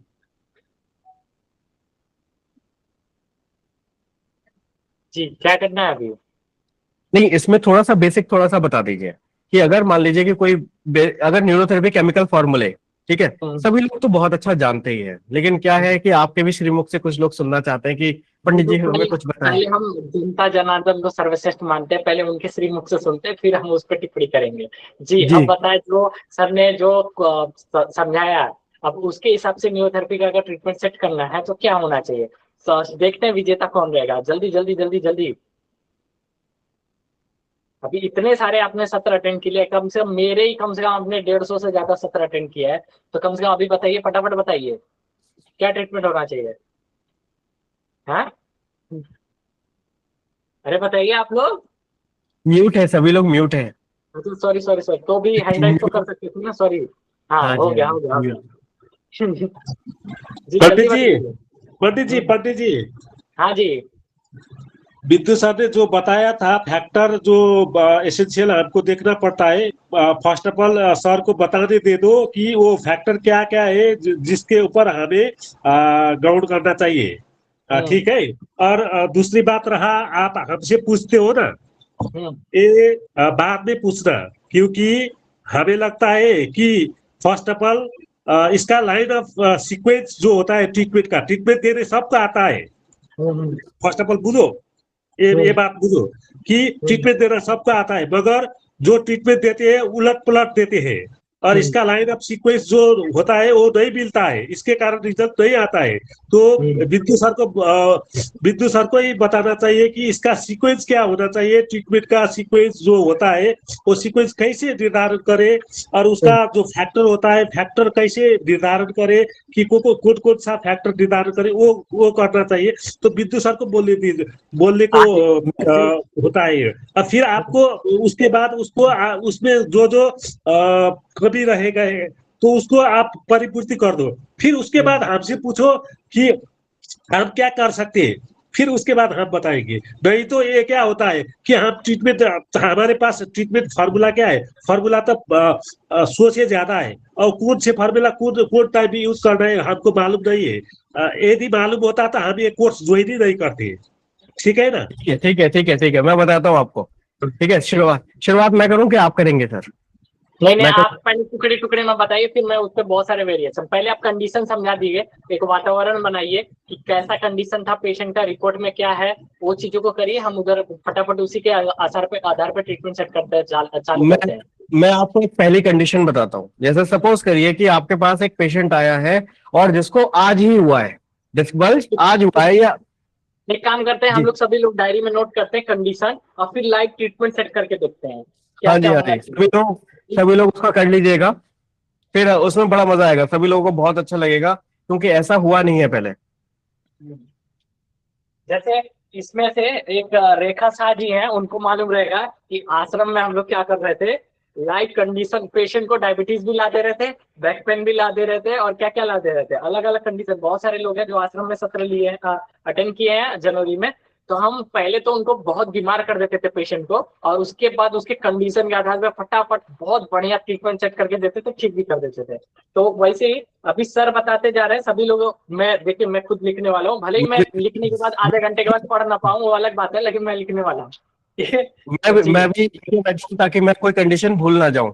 ठीक है, हम्म, आप लोग भी लेकर बैठिएगा, सभी लोगों को बहुत। हम लोग बैक पेन से स्टार्ट करेंगे, ठीक है? अभी हम लोग बैक पेन को लेते हैं, सर्वाइकल वगैरह हम लोग बाद में लेंगे। ठीक है, सबसे पहले ये कंडीशन लेंगे कि पेशेंट को अगर अभी अभी हुआ है डिस्क बल्ज, मतलब रिसेंट हुआ है, 1 दिन 2 दिन 1 हफ्ता हुआ है, पेशेंट को आपके पास आया है, सर बहुत दर्द है, कुछ नहीं कर पा रहे हैं, हिला भी नहीं जा रहा है, और मतलब कंडीशन इतनी ज्यादा वर्स हो चुकी है कि हम कुछ नहीं कर पाएंगे, शायद मेरा दोनों पैर भी काम ना करे, मैं कुछ भी नहीं कर सकता। पहली कंडीशन। ठीक है, तो जो हमने करा है, पहले मैं अपना एक्सपीरियंस शेयर करूंगा, फिर पंडित जी अपना करेंगे। ठीक है, तो दोनों जने का आप कंबाइन कर सकते हैं आप, वरना मेरा भी आप लिख लीजिएगा, क्योंकि जो चीज मैंने देखी है, देखिए ऐसे केस के अंदर जो हमने करा है, स्वेलिंग भयंकर है, तो आप कोई भी फिजिकल पॉइंट आप पहले दिन नहीं देंगे। पहले दिन आप किसी भी तरीके का फिजिकल पॉइंट नहीं देंगे। आप क्या करेंगे, सिंपल हाथ से रबिंग करना है, सिंपल रबिंग। अगर फिजिकल पॉइंट देना है कुछ, तो सिंपल हाथ से, पैरों से भी आप रबिंग नहीं करेंगे। ठीक है, आप सिंपल हाथ से रबिंग करना शुरू करिए, 10 से 15 मिनट आप रबिंग करेंगे। केमिकल फॉर्मूले आप क्या दे सकते हैं, अगर उसको चोट की वजह से हुआ है, उसने बाल्टी उठाई है, कोई चीज गिरा है, तो हम लोग शुरुआत ही करेंगे इंजरी से। ठीक है, injury treatment formula, inflammation treatment formula, ठीक है, और लैक्टिक एसिड। और अगर जरूरत लग रही है तो 125। ठीक है, ये 4 फॉर्मूले आप दे दीजिए, you will get the result. ठीक है, आप 2 से 3 दिन लगातार ये फॉर्मूला दीजिए पेशेंट को। 2 से 3 दिन के अंदर, पहले दिन के अंदर ही पेशेंट जैसे अभी तड़पता हुआ आया है, तो पेशेंट आपसे कह देगा जाते वक्त, सर मुझे 20 से 30% आराम मिल गया है। ठीक है, और एक चीज और करवाना है, क्या करवाएंगे कि बर्फ की सिकाई करवाएंगे। किसकी सिकाई करवानी है? बर्फ की, आइस से सिकाई करवाएंगे आप, आइस पैकिंग करवानी है उसको। कितनी बार करवानी है? सुबह दोपहर शाम 10-10 मिनट करवाएंगे। और क्या करवाएंगे? ठीक है, बर्फ की सिकाई आप देखेंगे, सर बर्फ की सिकाई कितने समय तक करें? आप देखेंगे बर्फ की सिकाई करते ही दर्द बढ़ जाता है उसका। तो उसमें होगा क्या, दर्द बढ़ेगा फिर कम हो जाएगा। अच्छा, एक मेरा बहुत ज्यादा माइन्यूट ऑब्जर्वेशन हमने देखा था, ठीक है, सिकाई को लेकर ही। आप लोग भी हैरान हो जाएंगे, शायद आप लोगों ने सोचा नहीं होगा ऐसे करके, कि जैसे हम लोग गर्म सिकाई करवाते हैं, नमक की सिकाई करवाते हैं, लेकिन क्या हम सिकाई को रख पाते हैं? क्या पोटली रख पाते हैं स्किन के ऊपर? कितने समय तक रख पाते हैं? 1 सेकंड, 2 सेकंड, उसके बाद क्या करते हैं? हटा लेते हैं। 1-2 सेकंड लगते हैं, फिर हटा लेते हैं, 1-2 सेकंड रखते हैं। अब आपको क्या लगता है, क्या सिकाई अंदर तक पहुंच पाएगी? क्या डिस्क तक सिकाई पहुंच पाएगी? क्या सबसे अंदर वाली लेयर तक पहुंच पाएगी?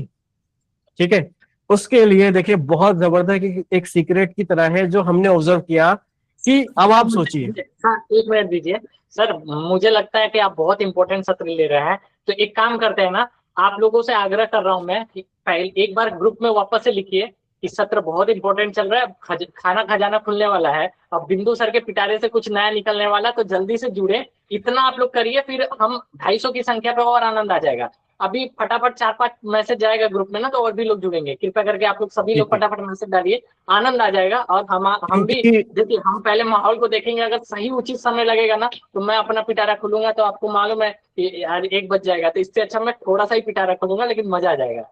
चलिए फटाफट करिए, फटाफट करिए। मैं देख रहा हूँ, मैं ग्रुप खोल के बैठा हूँ, सारथी ग्रुप, फटाफट देखते हैं किसका मैसेज फटाफट आता है। तो बताए या ना बताए? अभी रुक जाए, संख्या बढ़ेगी तो बताएंगे, घटेगी तो नहीं बताएंगे। सर ट्रीटमेंट और नमक की सिकाई दोबारा बता दीजिएगा। ट्रीटमेंट देखिए, treatment simple treatment, injury treatment आप दीजिए, इन्फ्लेमेशन आप दे दीजिए। ठीक है, लाइन ऑफ ट्रीटमेंट ही आपका यही रहेगा। इंजरी से शुरू करिए, इन्फ्लेमेशन से आप शुरू करिए। लैक्टिक एसिड आप दे सकते हैं अगर बहुत ज्यादा पेन है, स्वेलिंग ज्यादा देख रहे हैं, ठीक है, हिलना डुलना मुश्किल हो रहा है, तो लैक्टिक एसिड भी दे दीजिए। 125 भी आप दे दीजिए। 125 का हमारा बहुत अच्छा एक्सपीरियंस रहा है। ठीक है, तो वो चीज अगर आप दे देंगे तो बहुत ही शानदार रिजल्ट आ जाएगा। अलग कुछ भी नहीं करना है, रबिंग करिए, ये चीज करिए, बर्फ की सिकाई करिए, 3 दिन आप करिए। आप मेरे से खुद कहेंगे सर 40 से 50% पेशेंट की रिकवरी हो गई है, दर्द में बहुत अच्छा आराम मिल गया है।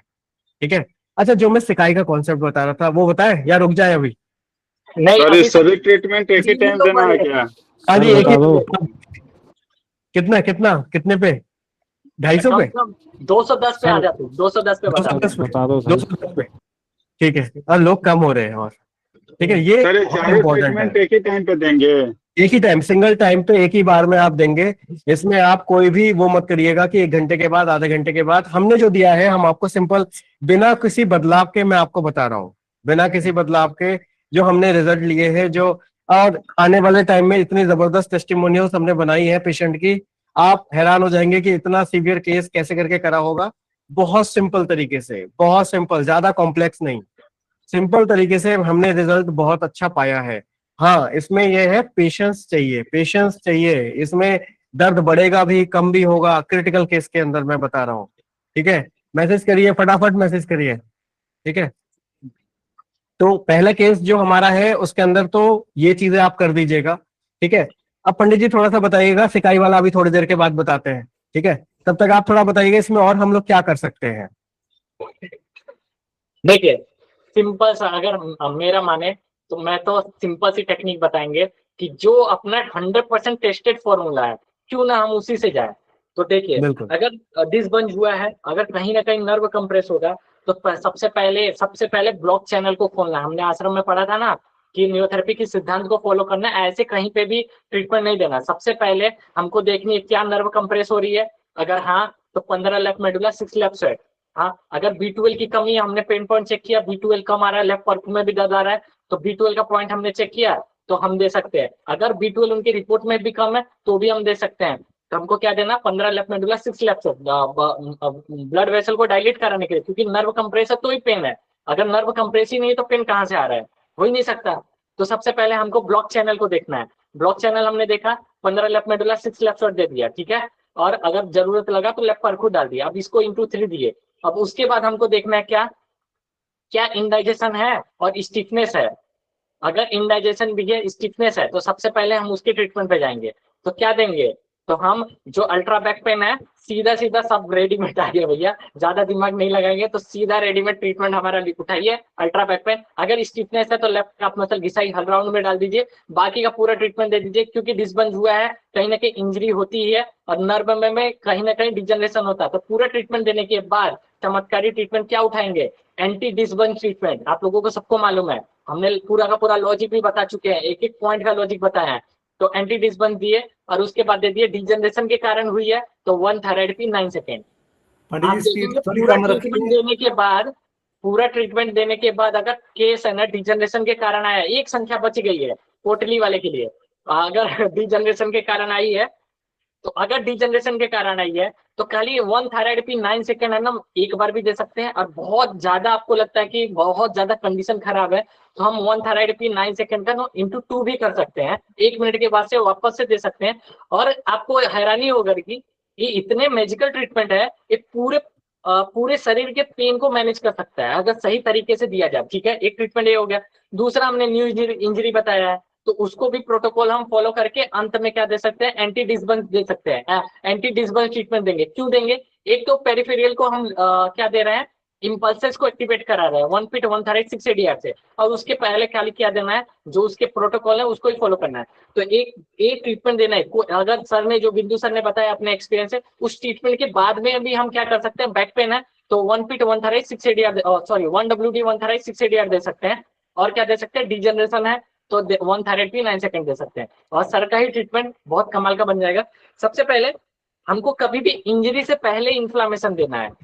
अगर न्यूरोथेरेपी के प्रोटोकॉल को देखेंगे तो कुर्सी पे बैठा कर के देने वाले ट्रीटमेंट पहले देना है। तो क्या देना है, सबसे पहले इन्फ्लामेशन जाएगा, उसके बाद हमारा क्या जाएगा, पहले बंद, अगर नसें ब्लॉक है तो उसको देंगे, फिर इन्फ्लामेशन है उसको देंगे, फिर उसके बाद अगर इंजरी के कारण हुई है तो उसको देंगे, उसके बाद देंगे। और पहले के टाइम पे हम न्यूरोथेरेपी में अगर थाइमस दे देते थे तो कहीं जाकर के अगले दिन हम एडीआर देते थे। लेकिन आज हम इतने एडवांस हो चुके हैं, और ये एडवांस किया किसने, आप सभी को। तो आप आज के समय में आप थाइमस एडीआर दोनों दे सकते हैं। तो इसके लिए आप धन्यवाद बोलिएगा अनूप सर का। अगर अनूप सर न्यूरोथेरेपी में नहीं आते तो आज भी हम थाइमस और एडीआर एक साथ नहीं दे पाते, क्योंकि इनका ही रिसर्च है और आज इतनी बड़ी क्रांति लाके रख दी है। आज हमारा अल्ट्रा चक्रोपचार, जिसमें हम थाइमस भी दे रहे हैं, एडीआर भी दे रहे हैं, हमारे बहुत सारे ट्रीटमेंट बन गया ऐसे जिसमें मल्टीपर्पज ट्रीटमेंट, उसमें भी थाइमस दिया गया है, एडीआर भी दिया गया है। तो ये सब ट्रीटमेंट बनाया किसने, ये सब अनूप सर की देन है। और ऐसे बहुत सारे न्यूरोथेरेपी में क्रांतिकारी जो रिसर्च हुए, तो बहुत बड़ा अगर योगदान जाता है। नहीं तो हम आज तक ये रहस्य ही नहीं जान पाते थे कि गॉल दिए तो शरीर में घटित क्या हुआ, पिट दिए तो उससे क्या घटित हुआ। ये चीजों का पूरा श्रेय अनूप सर को जाता है। तो उनके लिए भी ये चीज मायने रखती है। और हमने दिया, अगर एसिड बढ़ा हुआ है तब जाकर के हम कहीं जाकर के एसिड ट्रीटमेंट का प्रोटोकॉल देंगे, लेकिन पहले दिन देने की जरूरत नहीं है। आप सीधा सीधा क्या दे दे, अरे यार इतना फास्ट तो नहीं जा रहे, ठीक है स्लो हो रहे हैं। बोलिए सर, तेज हो रहा सर है काफी ज्यादा। फास्ट जा रहा है सर आपका, प्लीज। बहुत फास्ट है सर, बहुत फास्ट, निजामुद्दीन एक्सप्रेस से।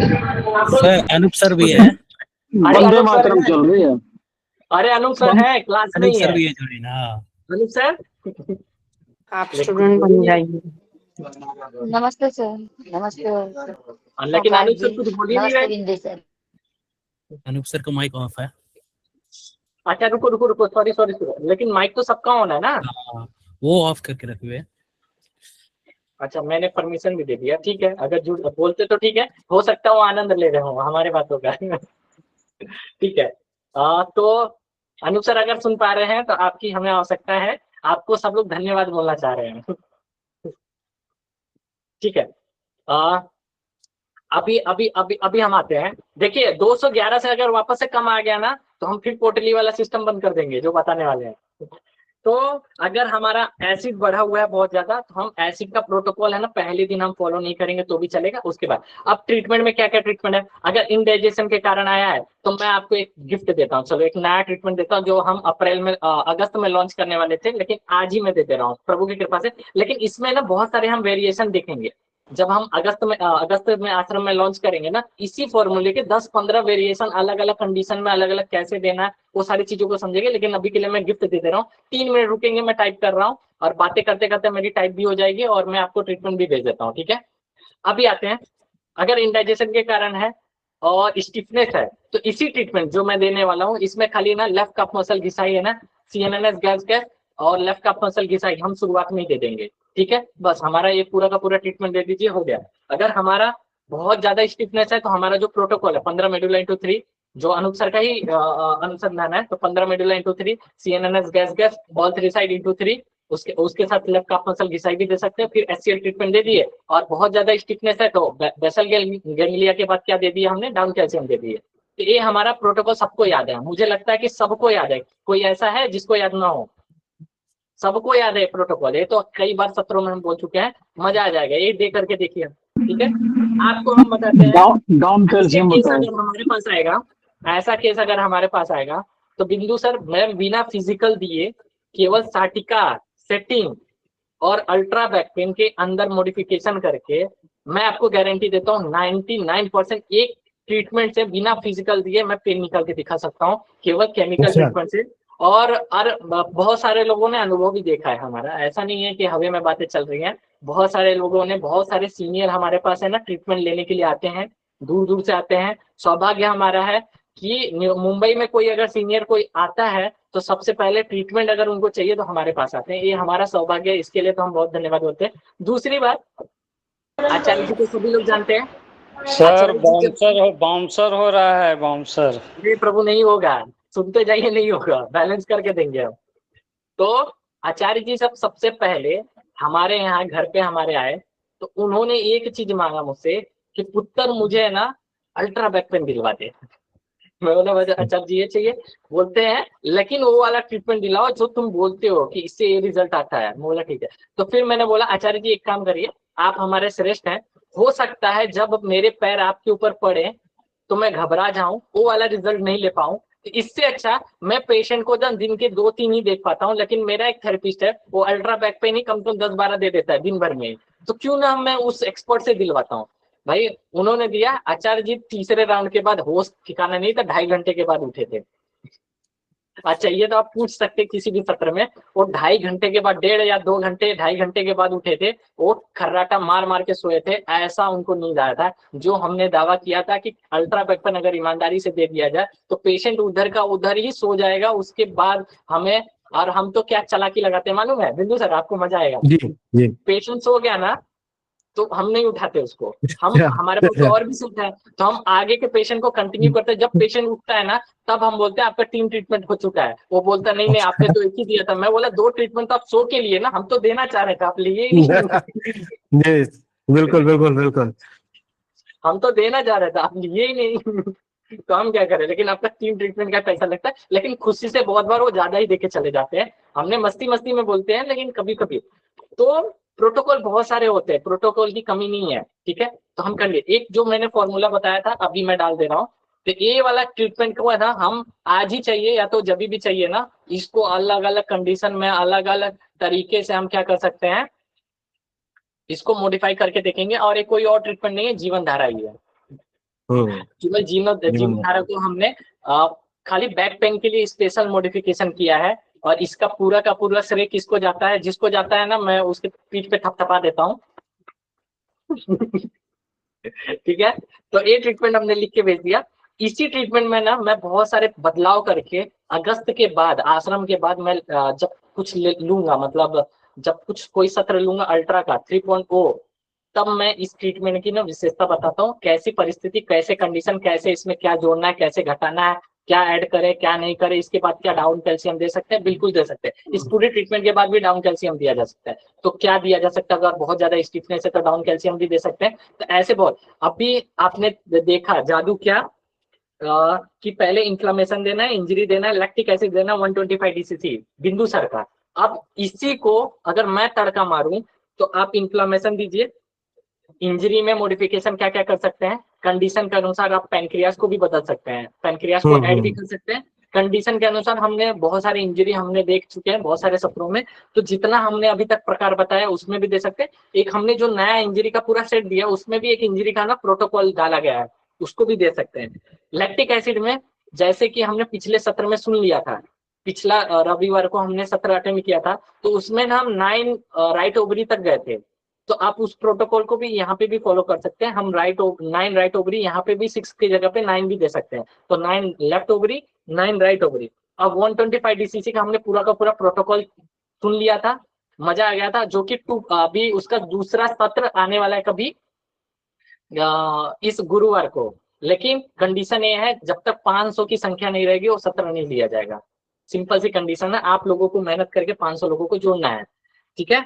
तो वो वाले पूरे प्रोटोकॉल को हम क्या कर सकते हैं, वो वीडियो है ना यूट्यूब पे अपलोड कर दिया गया है। श्री हरि यूट्यूब का जो चैनल है ऑफिशियल चैनल है, हो सकता है उसका नामकरण हम थोड़े दिनों के बाद बदल दें, लेकिन अभी के लिए उस चैनल को सब्सक्राइब करिए। उसमें पूरे वीडियो अभी तक के बहुत सारे अपलोड कर दिए गए हैं, और वो जो मैं चमत्कारिक सत्र का बात कर रहा हूँ उसका भी अपलोड कर दिया गया है, उसको देखिए, उसको समझिए। उस प्रोटोकॉल को भी हम 125 DCC में फॉलो कर सकते हैं। और बाकी बर्फ लगाना ही है, हाँ, तो बर्फ पेशेंट को खुद बोल सकते हैं कि आप घर पे लगा लो, ठीक है।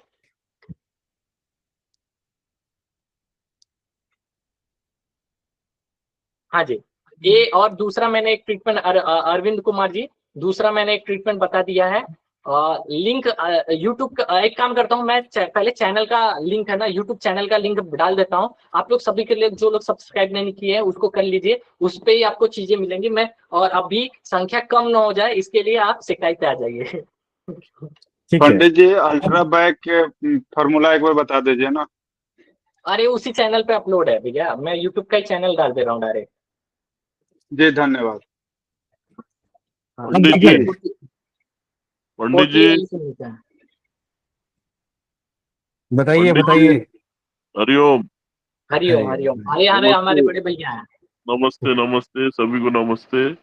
नमस्कार जी नमस्कार। बैक पेन का स्टिफनेस का मैं ट्रीटमेंट बता रहा हूँ। राकेश भैया ने जो मेरे को बताया था इतना जबरदस्त ट्रीटमेंट है।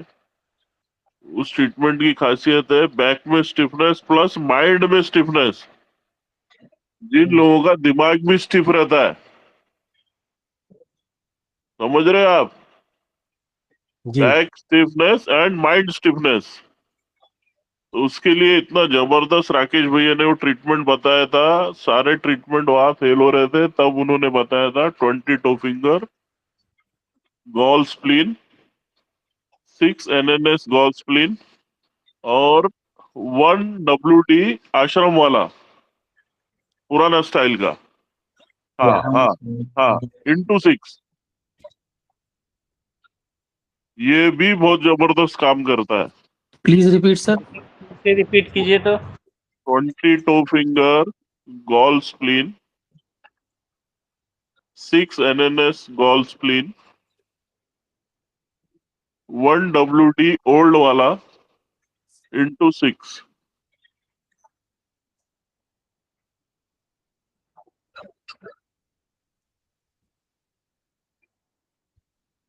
ओल्ड वाला सर कहाँ से देते हैं? सर ओल्ड वाला ओल्ड वाला आपको पंडित जी बताएंगे। पंडित जी बता रहे, देखिए। फिर यहाँ पे देंगे, फिर यहाँ देंगे, तो 3 पॉइंट हो गए, फिर 4 5 6। अब इसको पूरे को इंटू 6 देना है ना भैया।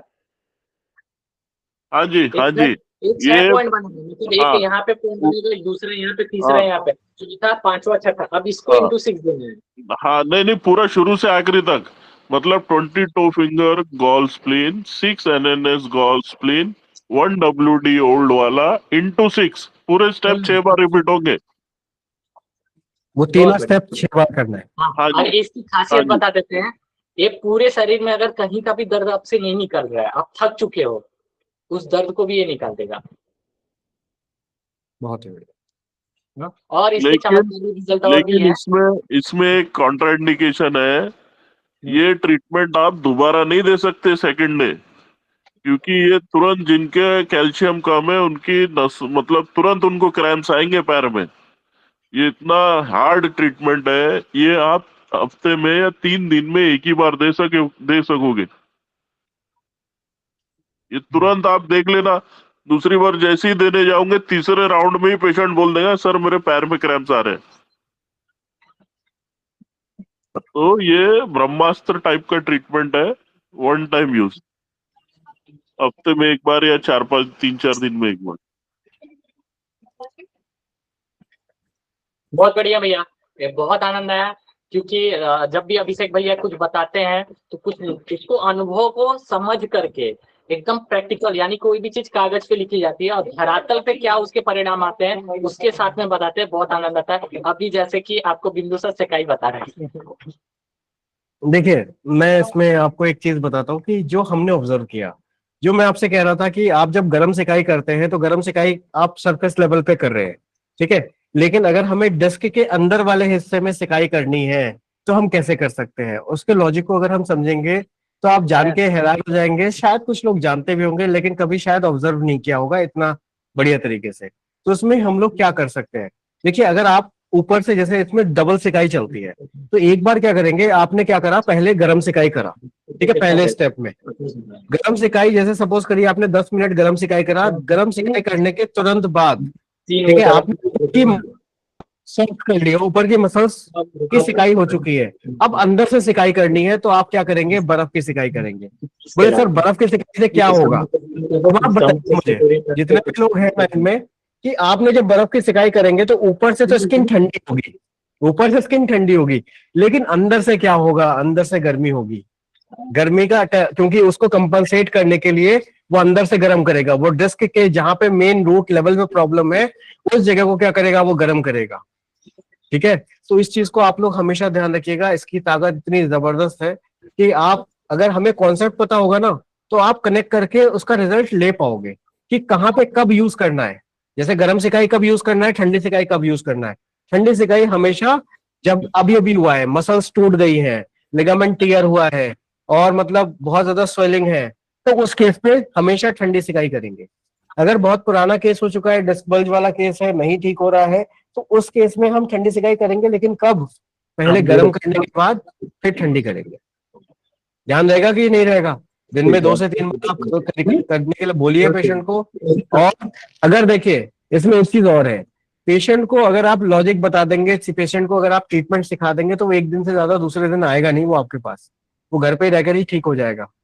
अगर जैसे आपने कह दिया कि भाई आप इसी को कर लीजिए आप ठीक हो जाएंगे, जैसे वो रेयर है कि आपको अगर किसी को बताना ही है, सिखाना ही है, तो आपने वो सिंपल बता दिया। लेकिन अगर आप सोचते हैं कि ये पेशेंट आए हमारे पास भी थोड़ा रेवेन्यू जनरेट हो, तो उसके लिए आपको क्या करना है, कुछ चीजें अपने पास से भी कर दीजिए, कुछ चीजें उसको बता भी दीजिए कि ऐसे करके करना है। क्योंकि बर्फ की सिकाई भी आप जैसे अगर आप करना चाहें, उसमें क्या है, तरीका है कि बर्फ में भी क्या है, अगर आप बहुत ज्यादा समय तक रखेंगे तो स्किन को भी जला सकती है, तो आपको ध्यान रखना है कि डायरेक्ट स्किन के ऊपर नहीं करनी है, ठीक है। आप कोई भी कपड़ा रख के फिर आप ऊपर से करेंगे, इस चीज का आप लोग ध्यान रखिएगा, वो बहुत जबरदस्त रिजल्ट आता है, ठीक है। जब आप हार चुके होंगे तब आप इसको करके देखिएगा, आप फेल नहीं हो सकते, ठीक है जी। समझ पाए, कॉन्सेप्ट समझ पाए आप लोग, शायद कुछ लोग जानते होंगे, शायद कुछ लोग नहीं जानते होंगे, लेकिन ये कॉन्सेप्ट आप हमेशा ध्यान रखिएगा, ठीक है जी। बताइए पंडित जी। हाँ जी, जी ठीक है। अभी announcement कर दे कि अभी और कुछ चर्चा करें। अभी हो गया, काफी समय तो हो गया शायद, हाँ, तो अभी तक किसी हम को लोग कुछ आगे नहीं समझा आगे हो, के लिए देखते हैं कि अलग अलग केसेस हम लोग आगे डिस्कस करेंगे तो उसमें। कुछ नहीं समझा हो तो वो ही केवल हैंड राइज करेंगे। अभी अभी हम उसके बाद अनाउंसमेंट करेंगे और सर को पहले हम विदा करते हैं और हम लोग फिर आगे चलेंगे, ठीक है। तो अभी चलते हैं, अभी किसी का कोई है वही हैंड राइज करे, जिसको सही में कुछ अच्छी बतानी हो या तो सत्र से संबंधित कोई सुझाव देना हो, वही लोग हैंड राइज करें। अभिषेक भैया, 1 मिनट में अनम्यूट कर दिया। हाँ जी। हाँ, तो मेरा इसमें एक कहना ऐसा है कि अब जो लेटेस्ट रिसर्च अभी जो चल रही है एलोपैथिक में, अब इन लोगों ने पेन के ऊपर काम करना बंद कर दिया है, अब ये लोग इन्फ्लामेशन के ऊपर काम करना स्टार्ट करते हैं। वो बोलते हैं कि हमको पेन नहीं कम करना पहले पेशेंट का, पहले आप इन्फ्लामेशन को कम करिए। तो मुझे लगता है कि हमको भी ज्यादा जो है फोकस पेन पे भी करना है और इन्फ्लामेशन पे भी अपने को ज्यादा काम करने की जरूरत है, पहले से ज्यादा। बिल्कुल सही। मेरा एक अनुभव है सर, मेरा एक पेशेंट को क्या होता था कि उसको बैक पेन की प्रॉब्लम थी, तो मेरे में आया था।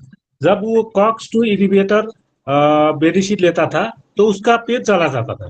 वो एक हफ्ते वन मेडिसिन से वो एक हफ्ता उसको आराम मिलता था। तो मुझे लगता है कि एक कॉक्स-2 इनहिबिटर जब लेते हैं तो पेशेंट में अच्छा रिजल्ट मिला है। जो बैक पेन स्टिफनेस होता है वो इनिशियली तत्काल रिजल्ट आ जाता है। तो एक कॉक्स-2 इनहिबिटर जैसे इफेक्ट आने के लिए हमें कौन सा ट्रीटमेंट देना बेटर होता है?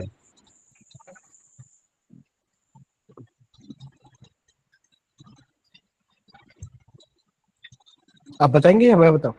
बताइए आप। देखिए, अगर किसी को भी कॉन्स्टिपेशन है, सीवियर कॉन्स्टिपेशन है, तो उसमें हम लोग क्या कर सकते हैं कि आप उसमें शुरुआत हम लोग 22 फिंगर 3 CNNS से नॉर्मल एज नॉर्मल से हम शुरू कर सकते हैं। और आप देखिएगा कि एसिड भी बढ़ेगा ही बढ़ेगा उसको, ठीक है। तो एसिड के भी हम लोग एसिड हेपरिन लेफ्ट साइड और लार्ज किडनी के लिए हम लोग दे सकते हैं, ठीक है। अगर बहुत ज्यादा कॉन्स्टिपेशन है 2 बार आप लेफ्ट साइड दे दीजिए, बात बन जाएगी। हमने तो ऐसे करके ही ठीक किया है। अब आप हमारे कुछ पास बता। एडवांस ट्रीटमेंट है, सीधा सीधा ज्यादा दिमाग मत लगाए। अल्ट्रा यूडीएफ ट्रीटमेंट हमने बनाया है, स्पेशल बनाया है। बैक पेन किसी को सीवियर हो या तो सिटी में कोई रहता हो, जैसे हम मुंबई वाले हैं तो हमारे पास वो ट्रीटमेंट नहीं चलता है, तो हम अल्ट्रा यूडीएफ ट्रीटमेंट ही देते हैं। अरे भैया, आप इसमें से कुछ लोग अभी आपको बता देंगे कितना अच्छा रिजल्ट है, कुछ लोग तो यहीं पे बता देंगे इतना अच्छा रिजल्ट है कि देखिए उसमें अगर आप मॉडिफिकेशन कर दिए जो हमने टेक्निक बताया है, फिर देखिए क्या रिजल्ट आता है। अभी यहीं पे कितने लोग इसके ऊपर बताना चाहेंगे? मेरे से अच्छा आप लोग बता पाते हैं, कोई है बताने वाला जो इसके ऊपर बता दे? अल्ट्रा यूडीएफ जो कॉन्स्टिपेशन रहेगा तो उसको दिया जाएगा सर? हाँ जी बिल्कुल बिल्कुल। कॉन्स्टिपेशन के लिए हमने उसको स्पेशली बनाया है। और खाली बैक पेन है तो एक टेक्निक मैं इस्तेमाल करता हूँ, आप लोग याद करिए, जो हमने है ना अनुभव से नहीं सीखी है, हमने अनूप सर से बातों बातों में सीखी है। ऐसा उन्होंने कोई लेक्चर नहीं लिया था, ऐसी बातें रैंडम बातें चलते चलते ही उन्होंने बताया था। तो देखिए, ड्यूडिनम, ज्यूजिनम, इलियम तीनों को एक साथ उकसाना है। तो पहले 10 मेडुला दे दो, चाहिए तो लेफ्ट मेडुला भी दे सकते हैं, 10 मेडुला, फिर 6 गैसाई 6WD, ठीक है। ये देने के बाद अगर आप राउंड नॉर्मल देके लेफ्ट साइड ट्रीटमेंट देंगे तो भी आपके बैक पेन में आराम हो जाएगा। अब आपको बताऊं, हम सबसे पहले प्रोटोकॉल के तहत है ना, हमारे पास जब बैक पेन का केस आता है तो हम कागजी रिपोर्टों पे ज्यादा भरोसा ना करते हुए हम धरातल पे जाते हैं और पेशेंट के कंडीशन को जांचते हैं। अगर उनको कॉन्स्टिपेशन सीवियर है तो डायरेक्ट बोल देते हैं भैया भले ही आपको आराम हो ना हो, हम तो आपको सबसे पहले कॉन्स्टिपेशन का ट्रीटमेंट देंगे, आपको लेना हो तो लो, नहीं लेना है तो मत लो। क्यों? क्योंकि बाद में गधा मजदूरी करने से अच्छा, उसकी बातों 10 सुनने से अच्छा हम ही 2 बातें सुना दे। और उनको सबसे पहले हम प्रोटोकॉल अपना फॉलो करते हैं। और हमारे पास है ना सबसे बढ़िया ट्रीटमेंट है, माइल्ड में राउंड नॉर्मल ट्रीटमेंट दीजिए, और उसमें ना 1 जो हमारा आता है स्प्लीन, उसके बाद 4 कॉन्स्टिपेशन डाल दीजिए, वो ट्रीटमेंट स्ट्रॉन्ग बन जाता है। 2 फिंगर के साथ अगर उसको दिया जाता है, साथ में पेट का क्लॉकवाइज, ठीक है, 3 राउंड दीजिए, लेफ्ट साइड ट्रीटमेंट दीजिए। कैसे आपके पेशेंट को आराम नहीं होगा बैक पेन में, बताइए? होगा ही होगा, क्योंकि हमने पहले भी प्रोटोकॉल फॉलो कर सकते हैं। पंडित जी मेरे मैसेज में डाला है, मेरा क्वेश्चन ये नहीं था, मेरा क्वेश्चन अलग था। मैसेज रीड करिए सर। माइल्ड हाँ में दीपेंद्र जी, आपका क्वेश्चन मैं समझ गया। वो क्वेश्चन पंडित जी नहीं समझ पाएंगे। कॉक्स-2 इनहिबिटर दवाइयों के नाम है, रोफिकॉक्सिब, एट्रोकॉक्सिब, ये सब चीजें पंडित जी वो उसको नहीं समझ, उसकी टर्मिनोलॉजी नहीं है वो, ये मेडिकल साइंस की टर्मिनोलॉजी है, ये फार्मासिस्ट की टर्मिनोलॉजी है। कॉक्स-2 इनहिबिटर्स, एट्रोकॉक्सिब, ये सब तो हम 20 साल बेच चुके हैं यार, उसके बाद ही तो हम ये फील्ड में आए। वो सब चीजों को छोड़ दो आप। नहीं, ये जैसा इफेक्ट आने के लिए हमें कौन सा ट्रीटमेंट, न्यूरोथेरापी ट्रीटमेंट कौन सा देना है सर, ये बताइए ना। अब वो दोनों को कंपेयर कैसे करेंगे हम? उसका कोई मापदंड नहीं है ना, उसका कोई मापदंड नहीं है हमारे पास में कि उस जैसा ट्रीटमेंट वैसे केमिकल हम कौन से ट्रीटमेंट से उत्पन्न कर दे शरीर में। ये कोई मापदंड हमारे पास है ही नहीं ना अभी। नहीं, उसका जैसा इफेक्ट आने के लिए हमें कौन सा ट्रीटमेंट देना है? क्योंकि ये मेडिसिन खाने से मेरा एक पेशेंट का जो बैक स्टिफनेस था वो क्षण भर में चला जाता था, मगर वो हफ्ते तक उसका बैक पेन नहीं आता था। जब फिर हम इन्फ्लामेशन ट्रीटमेंट देते थे इसके बदौलत इन्फ्लामेशन ट्रीटमेंट काम नहीं कर रहा था, मगर एक COX-2 इनहिबिटर जो मेडिसिन है ये काम कर रहा था। तो मैं आपसे समझ गया मैं इसके बराबर क्या दे सकते हैं? मैं आपकी बात समझ गया। अब आप मेरी बात सुनिए। इस चीज को समझने के लिए आपको पहले दवाई शरीर में जाके क्या काम कर रही है, COX-2 इनहिबिटर शरीर में जाके क्या काम कर रहा है, पहले आपको ये समझना पड़ेगा। हाँ, ये कौन से केमिकल्स को सप्रेस कर रहा है। इनहिबिट करता है प्रोस्टाग्लैंडिन को इनहिबिट करता है। तो ये बराबर जब मेरे इन्फ्लामेशन ट्रीटमेंट ये 30 मेडुला निकालकर 6 ADR 3 बार दिया, फिर भी ये काम नहीं किया। करेगा। भैया सुनिए, आप जिस फील्ड के महारत है उस पे पकड़ बनाइए। हमारे पास न्यूरोथेरेपी का ना बहुत सारे खेल हैं जो हम अभी तक रिसर्च नहीं कर पाए। कौन सा, देखिए ये है ना, अंग्रेज हमको बता के गए ये केमिकल बन रहा है, वो केमिकल अपने बाप दादे जो अपने को सिखाए हमको उसी को फॉलो करना चाहिए। आप सिंपल सी टेक्निक सीख सकते हैं। उनको वात बढ़ा है, पित्त बढ़ा है, कफ बढ़ा है, उसके हिसाब से न्यूरोथेरेपी का प्रोटोकॉल सेट करिए। अरे कौन सा बीमारी है जो आप ठीक नहीं कर पा रहे हैं, कौन है जो नहीं कर पा रहा है, यहाँ पे ऐसा कौन है जो नहीं कर पा रहा है पेशेंट। ये सब चक्कर में पड़ेंगे ना, आज तो कोई नहीं ठीक हुआ है। एक हमारे सीनियर है, नाम नहीं लूंगा, चाहिए तो मुंबई के ही हैं, और तो समझिए थोड़े से हट्टे खट्टे हैं, अब समझ गए रहेंगे कौन है। उन्होंने भी ये केमिकल खेल के रखे ना, आज उनके खुद के पास पेशेंट की कमी हो गई क्योंकि वो ज्यादा एडवांस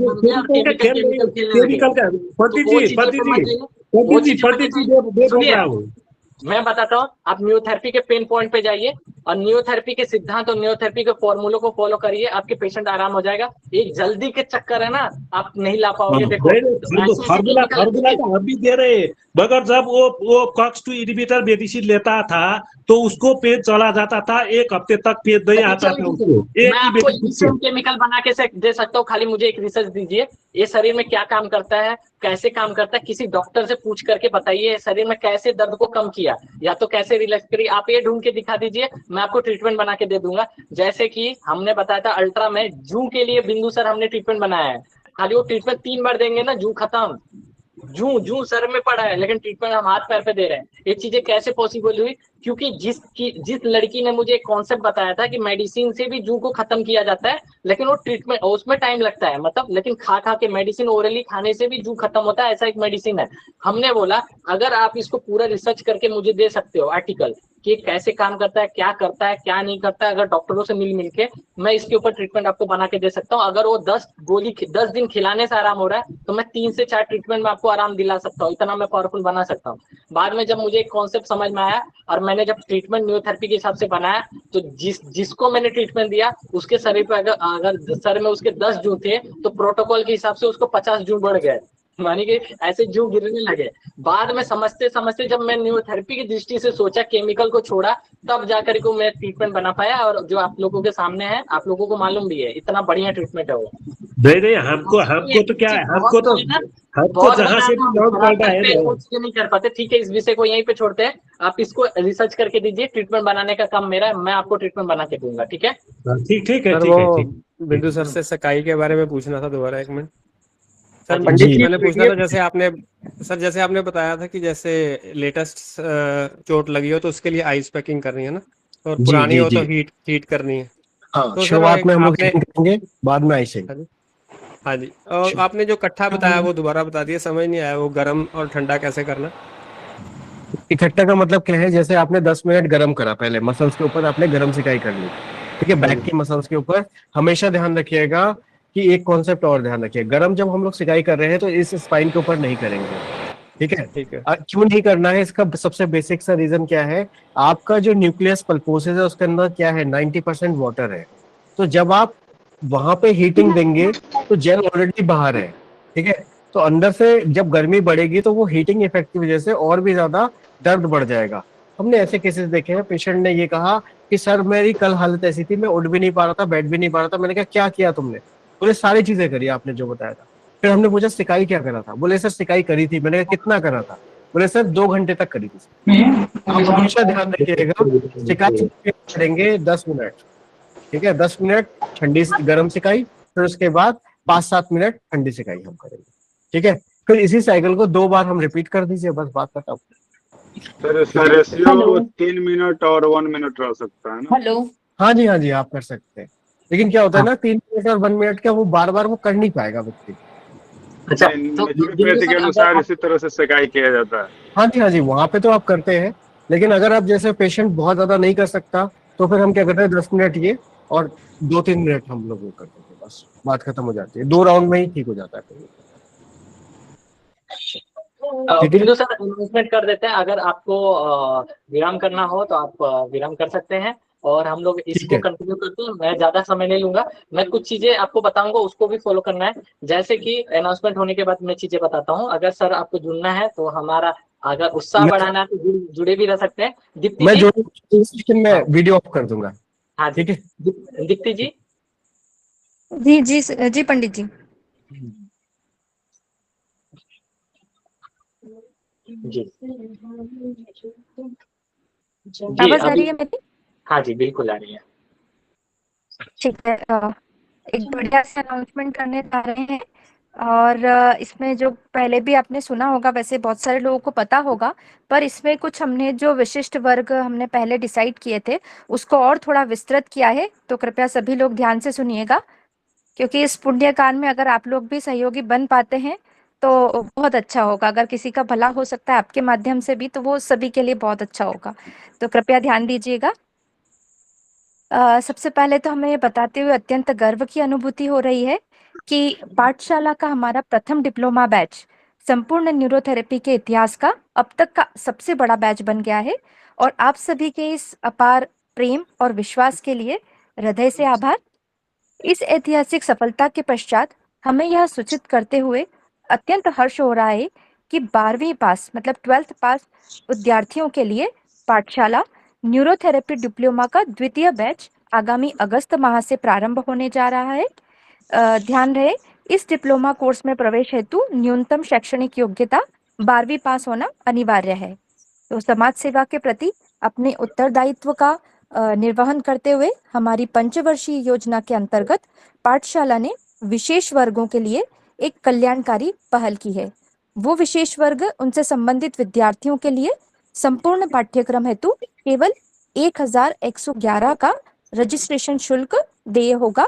वो विशिष्ट वर्ग कौन से हैं वो मैं बताती हूँ। सबसे पहले है राष्ट्रीय सेवा एवं राष्ट्रीय सुरक्षा, इसके अंतर्गत पूर्व सैनिक मतलब एक्स आर्मी मैन, फिर शहीदों के आश्रित अर्थात उनके परिजन, फिर समाज सेवा एवं शिक्षा की दिशा में MSW डिग्री धारक, MSW मतलब मास्टर इन सोशल वर्क, इस डिग्री के जो भी व्यक्ति होंगे वो, वरिष्ठ एवं जरूरतमंद में 60 वर्ष से अधिक आयु के वरिष्ठ नागरिक, अनाथ बच्चे, विधवा महिलाएं, फिर खेल जगत के अंतर्गत राष्ट्रीय एवं अंतरराष्ट्रीय ओलंपिक खिलाड़ी तथा सरकार द्वारा प्राप्त सभी वर्गों के राष्ट्रीय और अंतरराष्ट्रीय पदक विजेता, फिर आध्यात्मिक एवं धर्म प्रचारक, इस श्रेणी में किसी भी अखाड़े से जुड़े संत सन्यासी, राष्ट्रीय स्वयंसेवक संघ, विभिन्न अखाड़े, मंदिरों, मठों, गुरुद्वारों, इस्कॉन, गुरुकुलों और स्वामीनारायण संप्रदाय के पूर्णकालिक प्रचारक एवं संतगण, छत्तीसगढ़ के बस्तर संभाग के अति दुर्गम क्षेत्र में रहने वाले वनवासी, आदिवासी मतलब शेड्यूल्ड ट्राइबल परिवार, और इसके अलावा एक है सेवानिवृत्त कर्मचारी। इसमें किसी भी सरकारी विभाग से, इसके लिए विशेष अलग है, किसी भी सरकारी विभाग से सेवानिवृत्त व्यक्ति मतलब गवर्नमेंट रिटायर्ड इस सुविधा का लाभ 5555 में प्राप्त कर सकते हैं। ये केवल सेवानिवृत्त कर्मचारियों के लिए है 5555 का। फिर महत्वपूर्ण सूचना यह है इसमें कि इन सभी श्रेणियों के लिए निर्धारित शुल्क में ही जो हमने पहले बताया था 1111 जो सेवानिवृत्त कर्मचारियों को छोड़कर 1111 जो है वही डिप्लोमा से संबंधित आवश्यक संपूर्ण क्रियाविधियां उसमें रहेगी और सामग्री उपलब्ध कराई जाएंगी। इसमें शामिल रहेगा संपूर्ण प्रशिक्षण मतलब हमारी कंप्लीट ट्रेनिंग, अध्ययन सामग्री में हम PDF बुक्स प्रोवाइड करेंगे, फिर परीक्षा, फिर उसका प्रमाण पत्र, ये सभी प्रोवाइड किया जाएगा। इसमें अनिवार्य शर्त यह है कि इस सुविधा का लाभ प्राप्त करना है तो उम्मीदवार को प्रवेश के समय अपने संबंधित दस्तावेजों, मतलब उनके जो भी कागजात प्रमाण पत्र जो लगेंगे उसका सत्यापन करवाना और शपथ पत्र देना अनिवार्य होगा। और अन्य सभी सामान्य विद्यार्थियों के लिए पाठ्यक्रम के शुल्क और प्रवेश प्रक्रिया से संबंधित विस्तृत जानकारी आपको अतिशीघ्र साझा की जाएगी। इसके अतिरिक्त एक कैटेगरी और है, जो व्यक्ति 10वीं पास हो उनके लिए ऑनलाइन सर्टिफिकेट कोर्स भी उपलब्ध है, जिसकी फीस मात्र 3,333 रुपए निर्धारित है और इस पाठ्यक्रम की समयावधि 4 माह है, जो सभी वर्गों के लिए एक समान है। तो यदि कोई भी आप में से यदि कोई भी व्यक्ति, सहृदय व्यक्ति, समाज सेवा के इस पुनीत कार्य में अपना योगदान देना चाहते हैं और इन श्रेणियों के कल्याण हेतु हमारे प्रयास की सराहना करते हैं, तो वे स्वेच्छा से पाठशाला के बैंक अकाउंट में शुभेच्छा दान कर सकते हैं। आपके इस सहयोग से हमें इस अभियान को और अधिक बृहद बनाने में सहायता मिलेगी। बहुत बहुत धन्यवाद। जी, बहुत बहुत धन्यवाद दीप्ति जी, आपने इतना आनंदित कर दिया, इतना बढ़िया चीजों को बता करके। सबसे पहले हमारा सपने क्यों ऐसा हम कर रहे हैं, देखिए हमारा ध्येय आपको पहले से मालूम है। पर्सनली मैं अपनी बात कर सकता हूँ, बाकियों को छोड़ सकता हूँ। हम कभी भी पैसे के पीछे नहीं भाग रहे हैं, और अगर भागते तो आपको बहुत सारे ऐसे कोर्स जो हमने ही सबसे पहले लाया है। आज है ना, आज बहुत सारे लोग हमको फॉलो कर रहे हैं, हमें भी बहुत हर्ष होता है कि हमको फॉलो कर रहे हैं, लेकिन हमने बहुत सारी चीजें लाए। तो 11,1100 रुपए में ही क्यों जुड़ना है, क्यों हम जोड़ रहे हैं? इसमें देखिए कोई भी हमारा इसमें पैसा कमाना नहीं है, पर स्टूडेंट के पीछे हमारा खुद का मेहनत, खुद का श्रम और खुद की बहुत सारी चीजें है, धन भी जाने वाला है। लेकिन हम ये देने के लिए क्यों तैयार हैं? क्योंकि हम सपने को देख रहे हैं। व्यक्ति कभी भी सपना देखता है। एक आप होंगे, आपने सपना देखा रहेगा कि आप जब न्यूथेरेपी से पैसा कमाएंगे तो आप 4 पहिया लेंगे। मैं सपना देखा कि हो सकता है मैं इस काबिल हो चुका हूँ कि मैं अभी उम्र मेरी कम है, तो हो सकता है कि मैं अगर 4 पहिए से ना चलूं, अभी ओला उबर से भी चल के मैं 2 साल अपना 3 साल मैं अपना जीवन काट सकता हूँ। लेकिन क्यों ना मैं, अभी मेरी उम्र कम है तो क्यों ना हम न्यूरोथेरेपी के लिए ऐसे लकीर छोड़ जाएं, ऐसे कार्य को छोड़ जाए कि मैं अपने वृद्ध अवस्था में भी पहुंचने के बाद उस लकीर और उस उपलब्धि को कोई टच भी न कर पाए, ना यानी कि कोई छू भी ना पाए। देखिए अगर आपने सोचा रहेगा 100 लोगों की संख्या से ऊपर डिप्लोमा बैच बनाना एक कल्पना के परे है। आज तक कोई कितना भी बड़ा थेरेपिस्ट अपने आप को मानता हो, उन्होंने 10 से ज्यादा उनके पास बैच नहीं है। एक बैच में 10 से 15, 20, अगर बहुत ज्यादा ऑनलाइन सब कुछ किया गया 40, 50, 60, लेकिन 100 किसी ने टच नहीं किया था। 100 के आंकड़े को कोई भी पार नहीं कर पाया था, हमने करके दिखाया। अब हम आंकड़ा पार करने वाले हैं 1000। क्यों हमने 100 का ही उस समय टारगेट रखा था? आपको क्या लगता है हम 100 के बाद 110, 120 पे सिमट गए थे? हमारे पास उस समय भी रजिस्ट्रेशन के लिए क्वेरी आ रही थी, लेकिन हमने रजिस्ट्रेशन इसलिए लेना बंद कर दिया। उस समय का शुल्क था 10,000 रुपए, 9,999, इसलिए लेना बंद कर दिया। क्यों लेना बंद कर दिया था रजिस्ट्रेशन?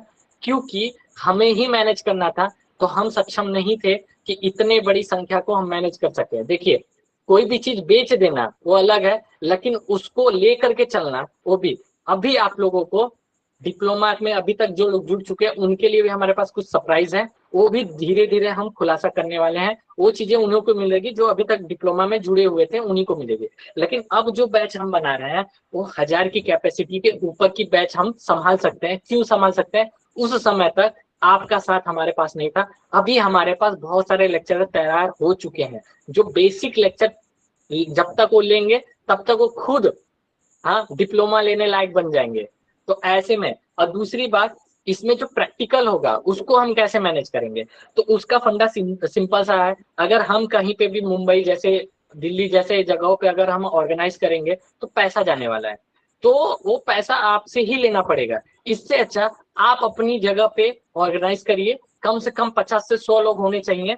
अगर आप 50 से 100 लोगों को इकट्ठा कर लेते हैं, आप आपस में बात करके एक जगह लेकर के इकट्ठा कर लेते हैं, तो उसमें वर्कशॉप को करने के लिए आपको जो लेक्चरर चाहिए, मैं तो आने के लिए तैयार हूँ। अगर मेरे साथ में अनूप सर फ्री रहेंगे वो भी आएंगे, और भी जो भी लेक्चरर हमारे साथ फ्री रहेंगे उस समय, उस डेट पे वो हमारे साथ जरूर आएंगे और आप लोगों को सिखाने का पुनीत काम, जो इतना बढ़िया सुगम काम है, हम करेंगे। क्यों करेंगे? क्योंकि हम भेंट देना चाहते हैं। किसको देंगे? गुरु जी को देंगे। कब देंगे? अगस्त में, 23 अगस्त को, जब हम आश्रम में उन्हीं की भूमि पे जाकर के 1000 हमने एडमिशन लिए हैं और हमने इन वर्गों को लिया है जो गुरु जी का असल सपना था। आप उनकी जीवनी को देख करके देखिए ना, एक बार टटोल करके देखिए ना, आपको लगेगा कि भैया 1000 संख्या तो बहुत बड़ी है। मैं ना, हमारे साथ कुछ ऐसी संस्थाएं हैं जो मैं एक बार केवल उनको केवल एक बार बोल दूं ना कि मुझे ऐसे ऐसे मैं एक काम कर रहा हूँ, इसमें मुझे इतनी क्या है संख्या बल चाहिए, तो आपको हैरानी होगी ये वो 1000 से बढ़ के भी हो सकती है। लेकिन मैं ये दायित्व तो आपको छोड़ रहा हूँ, पहले आप करिए। अगला बैच मैं अकेले दम पे बना के दिखाऊंगा। जितना आप लोगों ने बनाया है ना, इस बैच को जितना आप लोग बनाएंगे, अगर ये 1000-2000 का बैच बनता है तो उसके आगे वाला जो बैच है ना, उससे दुगना का बैच मैं अकेले बना के दिखाऊंगा। आपसे एक बार बोलूंगा, मैंने इतनी मेरी क्षमता है। अगर नहीं रहती तो आप लोग मेरे साथ इतने रातों तक जुड़े नहीं रहते। ठीक है, तो इतना मैं कर सकता हूँ। और जो हमने बताया इसको कैसे पैसा कम किया जाए, उसका टेक्निक हमने बता दिया। सीधे 10 जन का वर्कशॉप उन्हीं के घर पे, उन्हीं के क्लिनिक पे हो सकता है। खाना पीने की व्यवस्था एकदम मिनिमम हो सकती है और उन्हीं के घर हम आके थोड़े से आर्थिक स्थितियों से गुजरते हुए, यानी कि सुख सुविधाओं से परे होकर के भी हम ये चीज कर सकते हैं। ठीक है। और दूसरी बात हो गई कि हमने सपना देखा था गाड़ी का, कि मतलब 4 व्हीलर में आपने सपना देखा रहेगा आप न्यूरोथेरेपी से कमाएंगे, सबसे पहले 4 पहिया लेंगे। तो उसके लिए आप छोड़ दीजिए, मैं रिकॉर्डिंग बंद करके बात करूंगा इसके आगे। ठीक है, छोड़ दीजिए, हो सकता है